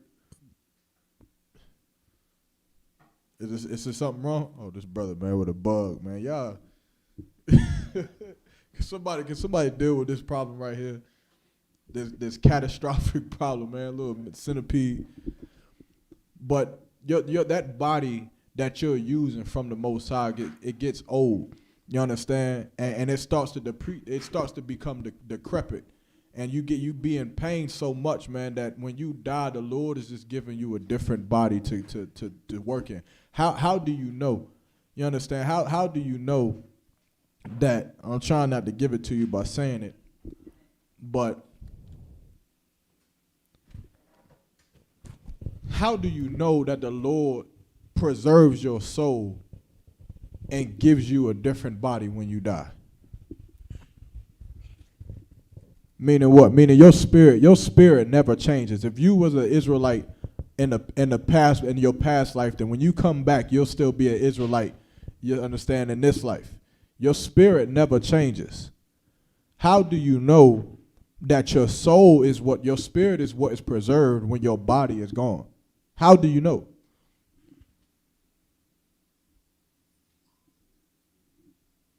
You know how Christians say YOLO? They say that you only live once, so that means, I could do whatever I want. If I want to smoke crack, I can smoke crack. If I want to sell drugs, I'll sell drugs. If I want to have sex orgy parties, I'll do that because what? Because YOLO, you only live once. How do you know that the Lord preserves your spirit? You understand? And when it kills the body, when you die and you get a new body.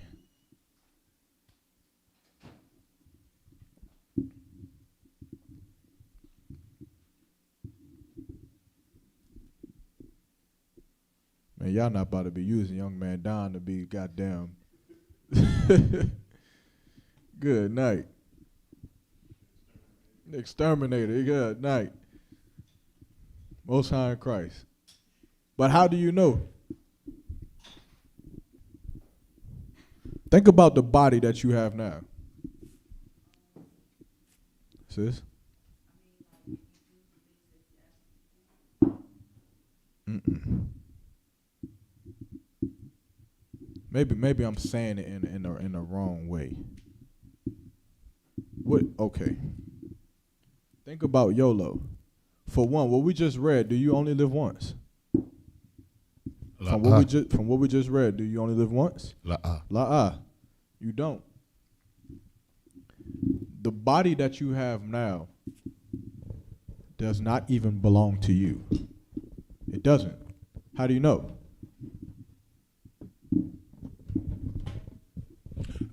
because your spirit dies and the body dies, but the spirit is still alive.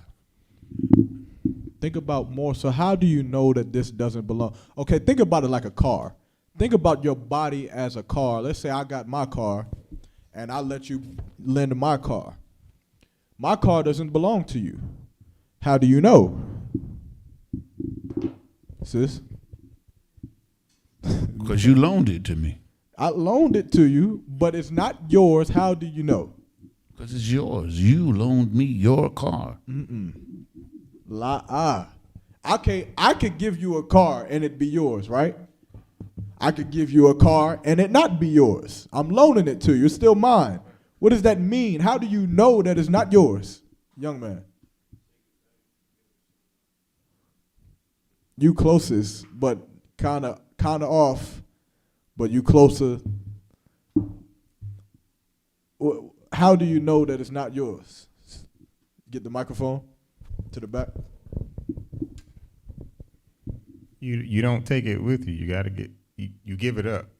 You do give it up, but it's something before you die. Before you die, how do you know that the body is not yours, the car is not yours?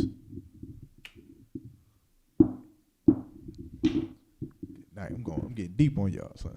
But how do you know? If it's not your car, okay, I'm gonna give it to you without giving it to you, but I'm giving it to you. What can you not do with that car? What can you not do to that car? Young man in the corner, on the side. You can't destroy it, but give me something more. You can't destroy it. What can't you not do? Can't sell it. You can't sell it, but what? Give it to me straight. If it's not your car, if I say, young man, you need a car, here, man, borrow my car for a week. You can't destroy it, right? You can't drive it off a cliff. You can't sell it to get money. It's not yours. But give it to me straight. What am I wanting you to say? Read my mind. What you got? You can't keep it. Read my mind. You all are naming things you can't do. Just read my mind. What you got, Yanazar? How do you know? How do you know? How do you tell a Christian? He is, but okay. How do you explain to a Christian that your car, your body that you're in, does not belong? I'm giving it to you. How do you know that it doesn't belong to you? He gave it. Christians will know. Christians will tell you, the Lord gave me this body. But they believe that they only live once. So because they only live once, they can do anything to the body. How do you know? Go ahead. What you got? Go ahead. You raise your hand. You can't do anything you want with You can't do anything you want to your body. It's a sin to get tattoos. It's a sin. It's a sin to commit suicide. You can't kill yourself because it's not your temple to get rid of. It's not up to you. You don't have the right to kill yourself.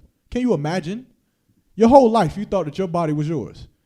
You thought that this life was yours. You thought, if I want to get tattoos, I'll go do it.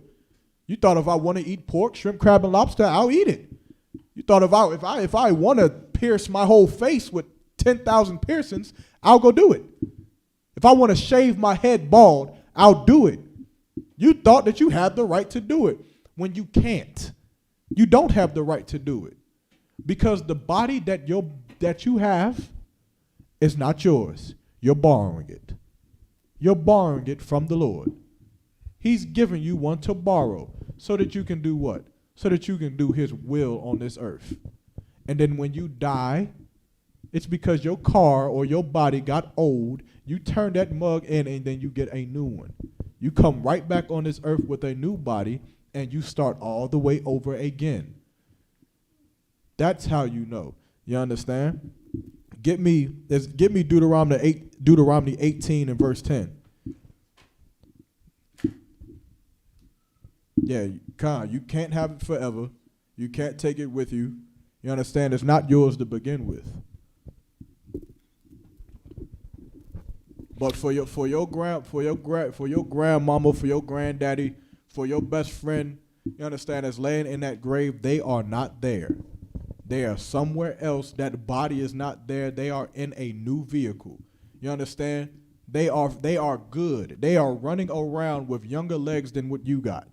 You understand? They probably playing some sport right now, having the time of their life, being young again. That's where they're at.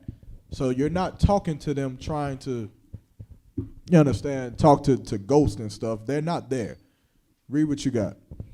The book of Deuteronomy, chapter 18, verse 10. There shall not be found among you anyone that maketh his son or his daughter to pass through the fire. Keep going. Or that useth divination. What is divination? It's like voodoo spirits and Right. stuff like that. Putting a root on somebody.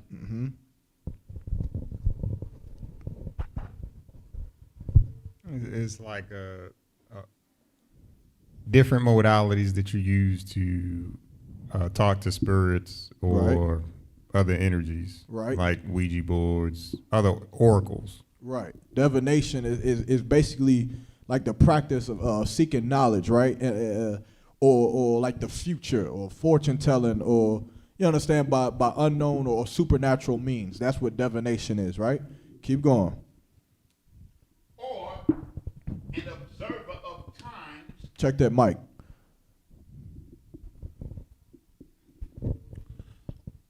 Or an observer of times, or an enchanter, or a witch. Or an enchanter or a witch, meaning all of this stuff is a sin against the Most High. You understand? This should not be among the nation of Israel. Keep going.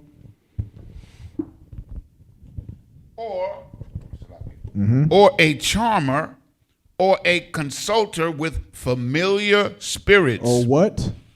A consulter with familiar A spirits. consulter with familiar spirits. Meaning what? What is that talking about? Meaning you go into that grave and you talking to something that's not there, but it's familiar to you. It's someone you knew. Brother, they're not there. You understand? And we can't have that among the nation of Israel. A consulter with familiar spirits. You ever see them ladies who they own them what's the movies? Abigail, what you said what? Amityville horror. Amityville, that I'm sure that's one. What's the other one? Mediums. I'm not too sure. What's the movies? They got like 4 or 5 of them, the scary movies where you get pulled out the bed by ghosts and stuff like that. They be no, that's not what I'm talking about. I don't know. All of them. What's that? Paranormal. No, I think somebody said that. Every time y'all say something, it sounds right, but I don't know. It sounds like all of those. All of those is probably what I'm talking about. Wherever they have the old white lady come in and they talk to the spirits. Seance. Whatever. Seances and all of that. They call what against this? They called the mediums. All right, let the record stand that they are called medians. You understand?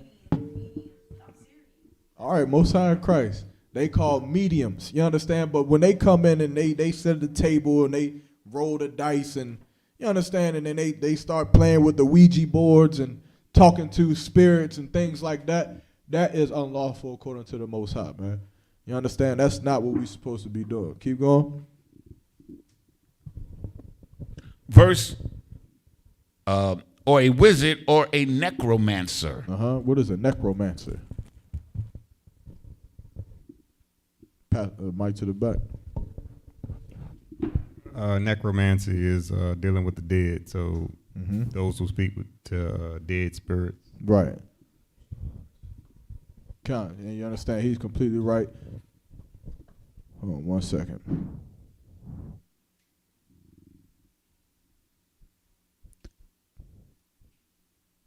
Salaki, 1 second. But that's what necromancy is. You understand? Roll dice, Magic Slocky says, I've been missing what you've been saying. All of those things, all of those, you understand, with the bees and all of that. You understand that person died. They have died. They've passed away. Their spirit has sit up. They're back on this earth. You understand? We shouldn't be trying to go and talk to them or anything like that. We should let them go. You understand? Let that loved one that you may have had, let them pass over. You understand? So that they can come back into this earth and live again. Give me Leviticus chapter 18. Well, I think it's verse 19, if I'm not mistaken. Verse 19 and verse 31. As a matter of fact, let me get there.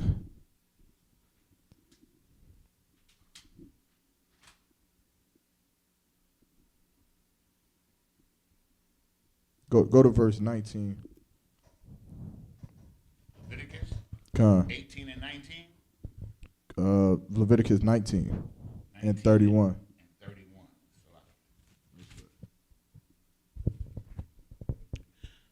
The book of Leviticus, chapter 19, verse 31. Regard not them that have familiar spirits. Again, you understand, those familiar spirits, them same ones, them old family members that have passed. You understand? Let them go. Keep going. Neither seek after wizards to be defiled by them. What is this talking about? What is this saying not to do? Sis? What is this specifically saying don't do? Don't seek them out. Don't seek who out?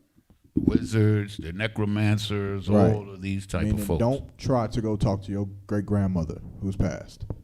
Don't look for somebody who got online that you want to talk to your great-great-grandfather, come see me, $20 an hour. Don't do it. Don't do it. Don't go to fortune tellers. Don't go get your palms read. Don't do it. You understand? That is not a custom of Israel. That is not what we do. It's a sin against the Most High. Keep going. To be defiled by them. Keep going. I am the Lord your power. Is that it? Kanarakan. All right. Mahayar, you got that question still?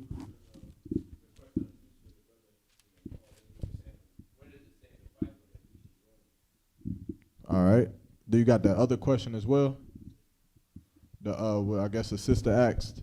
I think it was a single man and a single woman. Okay, get real quick, and we started late, so we're gonna go to about 9. Let me know when it's 9:10. Time check at 9:10, right? Give me I think the Songs of Solomon or let me try to get there first. Yeah, Con. Is it in Ecclesiastes? Or Ecclesiasticus? He gonna get that one. And then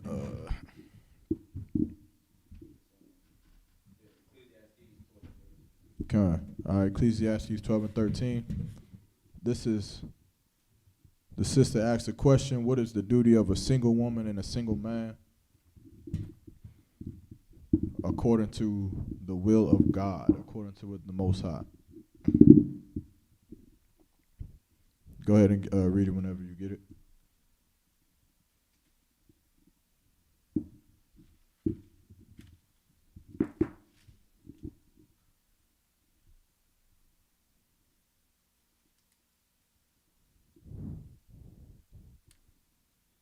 And brother, with the weed question, I'm gonna get to you right after this. What is it again? 4 and 5. Maya.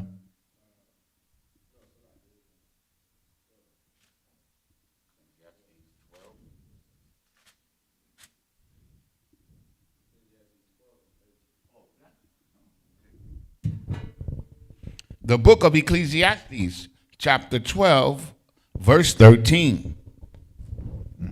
For let us hear the conclusion of the whole matter. So I'll give you the backdrop on this. This was King Solomon, right, who was the wisest king to ever rule the face of the earth, to ever live on the face of the earth. He went through a time period where he studied every goddamn thing. He studied every religion, every ideology, every book, everything that was to be studied, he studied it. He went and learned everything that he could possibly learn. You understand? And now he's about to give the conclusion. Read it again. Let us hear the conclusion of the whole matter. So of the whole matter, we're about to hear what the conclusion is. This is for what a man is supposed to do. Keep going. Fear the Most High Fear the Most High. Keep going. and keep his commandments, And keep his commandments. You understand? Keep going. for this is the duty, the whole duty of man. For this is the whole duty of man. This is what a man's supposed to do. You understand? It's to fear the Most High, follow these laws, statutes, and commandments. And if you follow these laws, statutes, and commandments, then what is a man's job? What is his job? Give me Romans.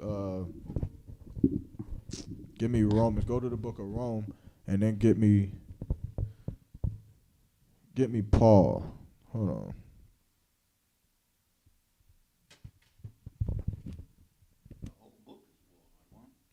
I know. 1 second.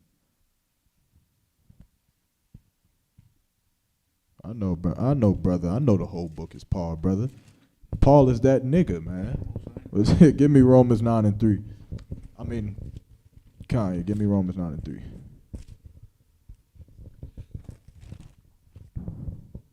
The book of Romans, chapter 9, verse 3. For I could wish that myself were accursed from Christ for my brethren, my kinsmen, according to the flesh. And again, we talking about the duty of a man, a single man, so that the sister put it, but this is for blacks, Hispanics, and Native American Indians. You understand? His brethren according to the flesh. Keep going. Who are Israelites. Who are Israelites. Keep going. To whom pertaineth the adoption and the glory. We got the adoption. You understand? Christ. And the glory. Keep going. And the covenants. And the giving of the law. And the service of God. And the service of the Most High. Keep going. And the promises. And the promises, meaning the services of the Most High is the job, is the duty of a man. You understand? For a black, Hispanic, and Native American Indian, your job is to be in this school raising up your people again so that we can be a nation under the Most High. That is your job. That is your whole duty for any single brother that you know out there and wherever you at. His job is to find the nearest school near him, get into them classes, put on all black, and then go rid the dead from the streets of America, man. He is supposed to go teach blacks, Hispanics, and Native American Indians how to not sell drugs, how to not abuse drugs, how to not murder each other, how to not steal, how to not lie. You understand? How to not sin against the Most High. That is his job. Now, give me Genesis. Let's go for the job of a woman.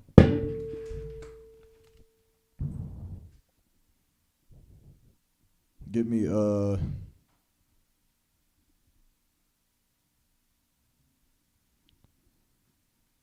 think it's Genesis 2 and 18.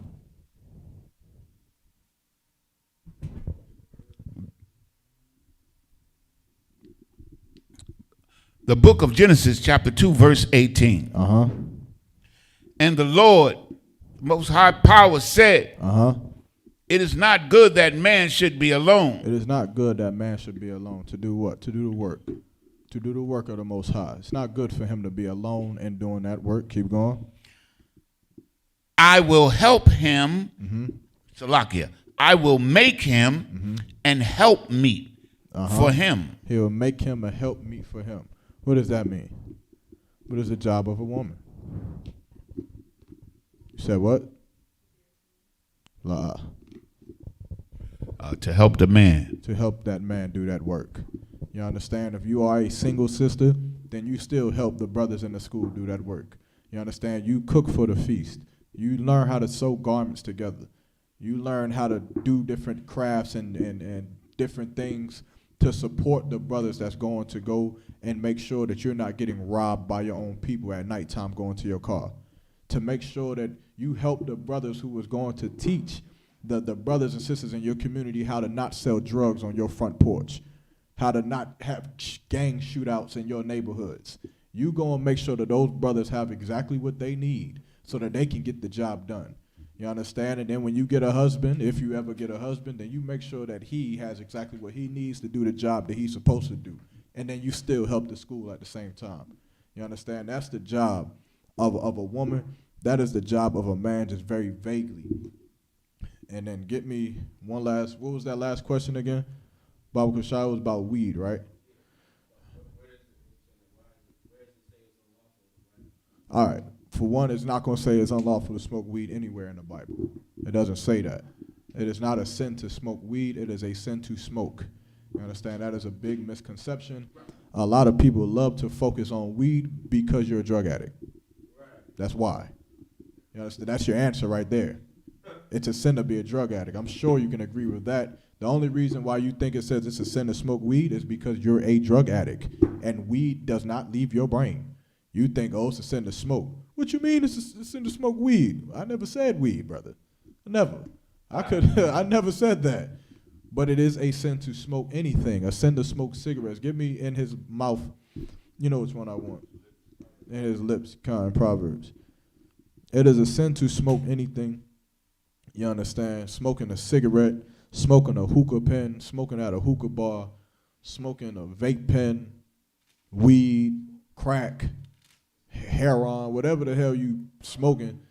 It's a sin to go outside and pick up leaves from off a goddamn tree and roll it up in some paper and smoke it. It's a sin to do that. We can't do that.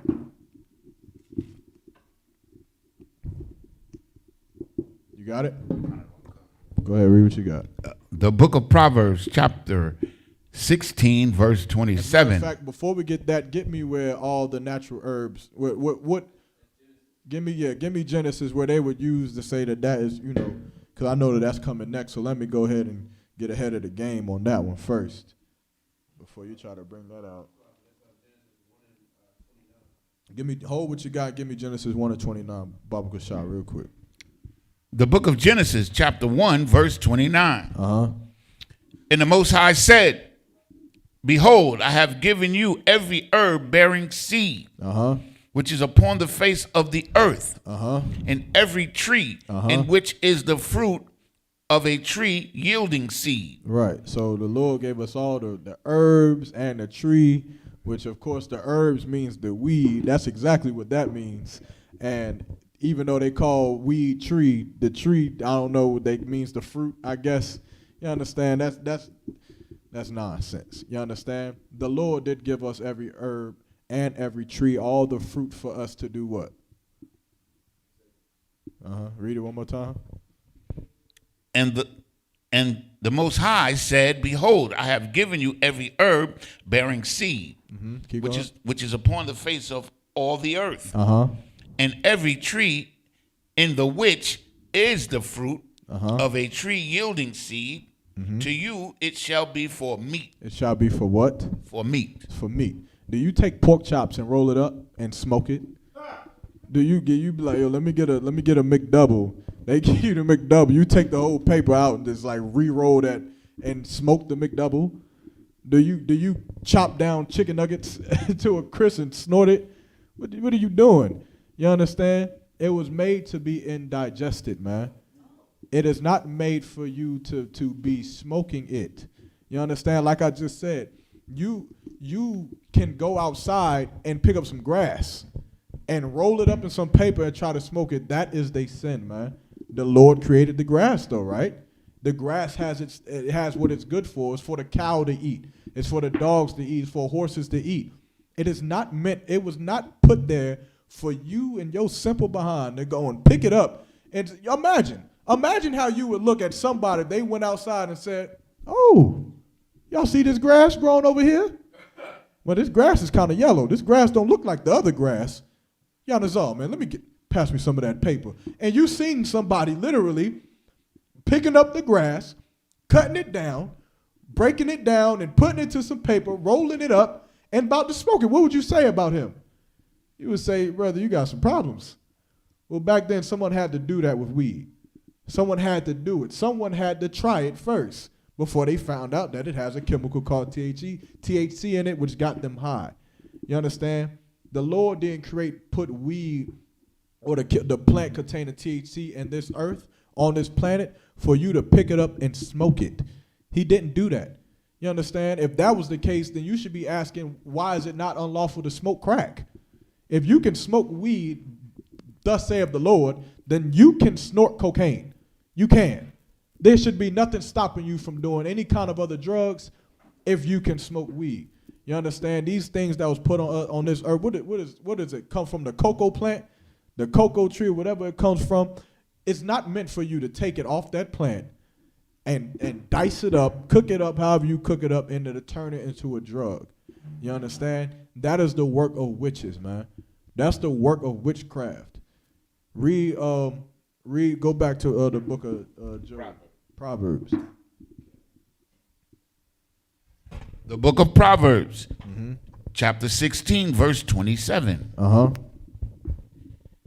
An ungodly man diggeth up evil. Who? An ungodly man diggeth up evil. An ungodly man diggeth up evil. What he's digging up is evil, right? Keep going. Meaning what he's about to do with this is evil. Keep going. And in his lips there is as a burning fire. And in his lips there is as a burning fire. You understand? Don't think that weed is new. Them Egyptians was using drugs like a mug, boy. You go look up, do some research of how much drugs that they were using. They were using it. They was getting down back then. What you got? All right, Most High in Christ. Is there any more on this Proverbs? No, it's not. Go to Ezekiel 8 and verse 17. And it says, so can you eat edibles?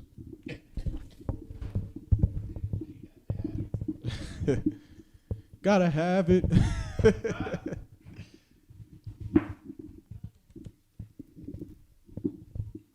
What you got, brother? You don't smoke vape. That's a sin against the Lord. You understand? Don't smoke Smarties. Don't smoke vape.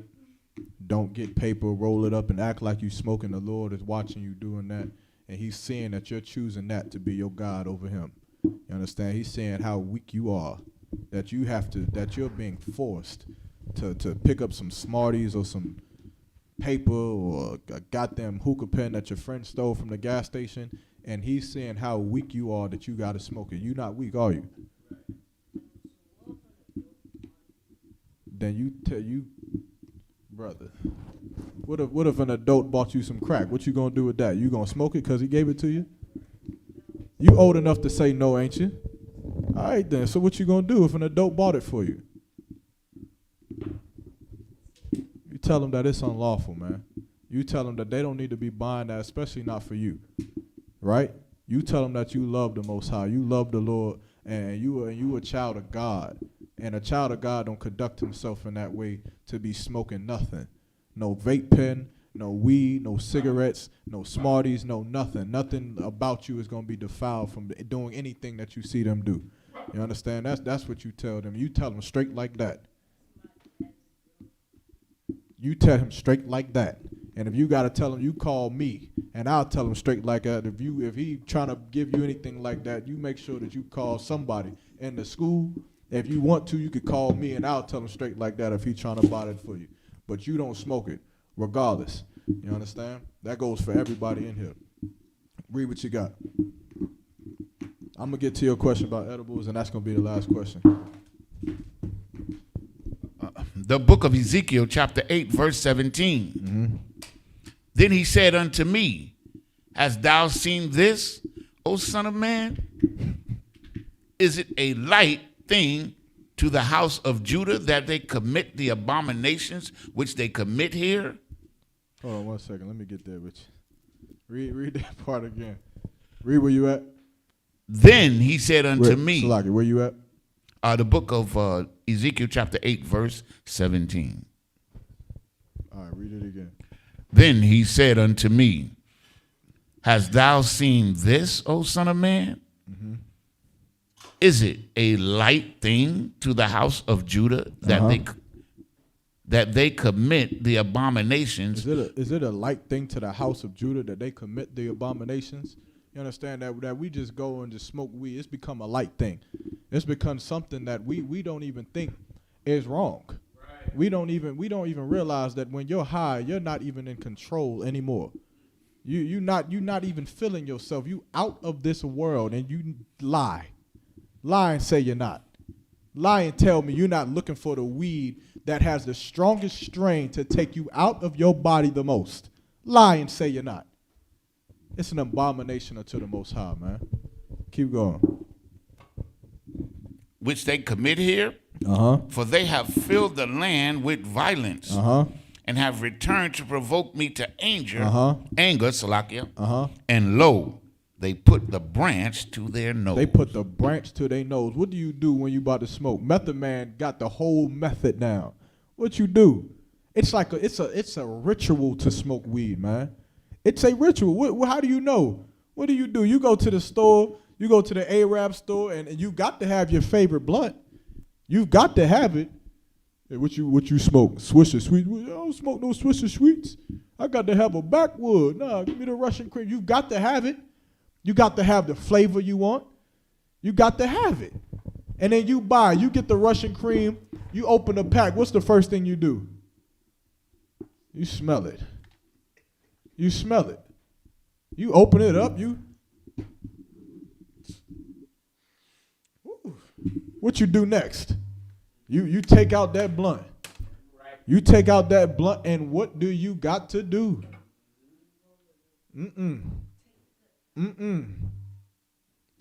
You smelling it.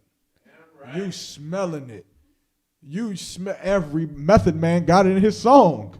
Hey, how you gonna say who smells it? That's the method. You understand? You smelling it. You put that branch to your nose, man, and you smell it. How do you know you smell it? Because they got hundreds of goddamn flavors for you to smell. It's the point of the flavors. They want you to goddamn smell it, man. So you go in there, you pick blueberry, or you pick pineapple, or blue, or Argrave, or wood tech, whatever, and you smell it. You say, damn, this sure do smell like honey. This smell like cinnamon apple right here. And then you open it up. You understand? And then you lick it and all of that nonsense. And when you licking it, you putting it up under your nose too, even when you rolling it up. That is the process. And it's an abomination unto the Lord. And we filled our nation with it. We filled our nation with this, man. You understand? We should work on just being sober. As far as edibles, the reason for THC being on this earth is not for us to get high by any means necessary. It is for pharmaceutical properties and things like that for a doctor to prescribe for you. What you need to do is just stop being high. Just work on that. You understand? Just work on not getting high for once in your life. You understand? Stop thinking about an edible. Stop thinking about a goddamn edible. Leave it the hell alone. Would you eat a goddamn brownie with crack in it? Would you eat that? What if I said, I ain't got no edible with weed in it. I got some crack in this goddamn edible, some heroin in this edible. Would you eat it? Nah, because you don't want to get that high. You don't want to get to that point. Not yet. You ain't hit you yet. You ain't there yet, but it will. You understand? You should stop it right here. You should stop at the vape pens. You should stop at the Smarties, at the cigarettes, out the chewing tobacco, all of that nonsense. You should stop it right there and never get high again. And prove to the Lord that you're going to choose him. That's right. Prove to the Most High that you're going to choose him over that vape pen, over that hookah, over that blunt, that cigarette, that cigar. Choose to the Lord that you choose him, man, over all of them wicked things, all of them abominations that we commit inside this, in this wicked place, man. Sacrifices. Give up smoking weed and show the Lord that you love him. You've been being wicked your whole goddamn life. You've been a goddamn hypocrite your whole goddamn life, saying that you love Christ, saying that you gave a damn about Christ and the Most High and the prophets before us. Right. You've been a liar your whole goddamn life. Christ ain't never got to smoke no blunt, and he died a worse. And here you are, alive, breathing, get to go to work, get to enjoy food, get to live a life. Christ had to die, and he never got to enjoy those things. Why don't you give it up for him, man? Why don't you think about your brother, man? You understand? And with that, I'm going to pass the class over to Preaching Officer Mahaya.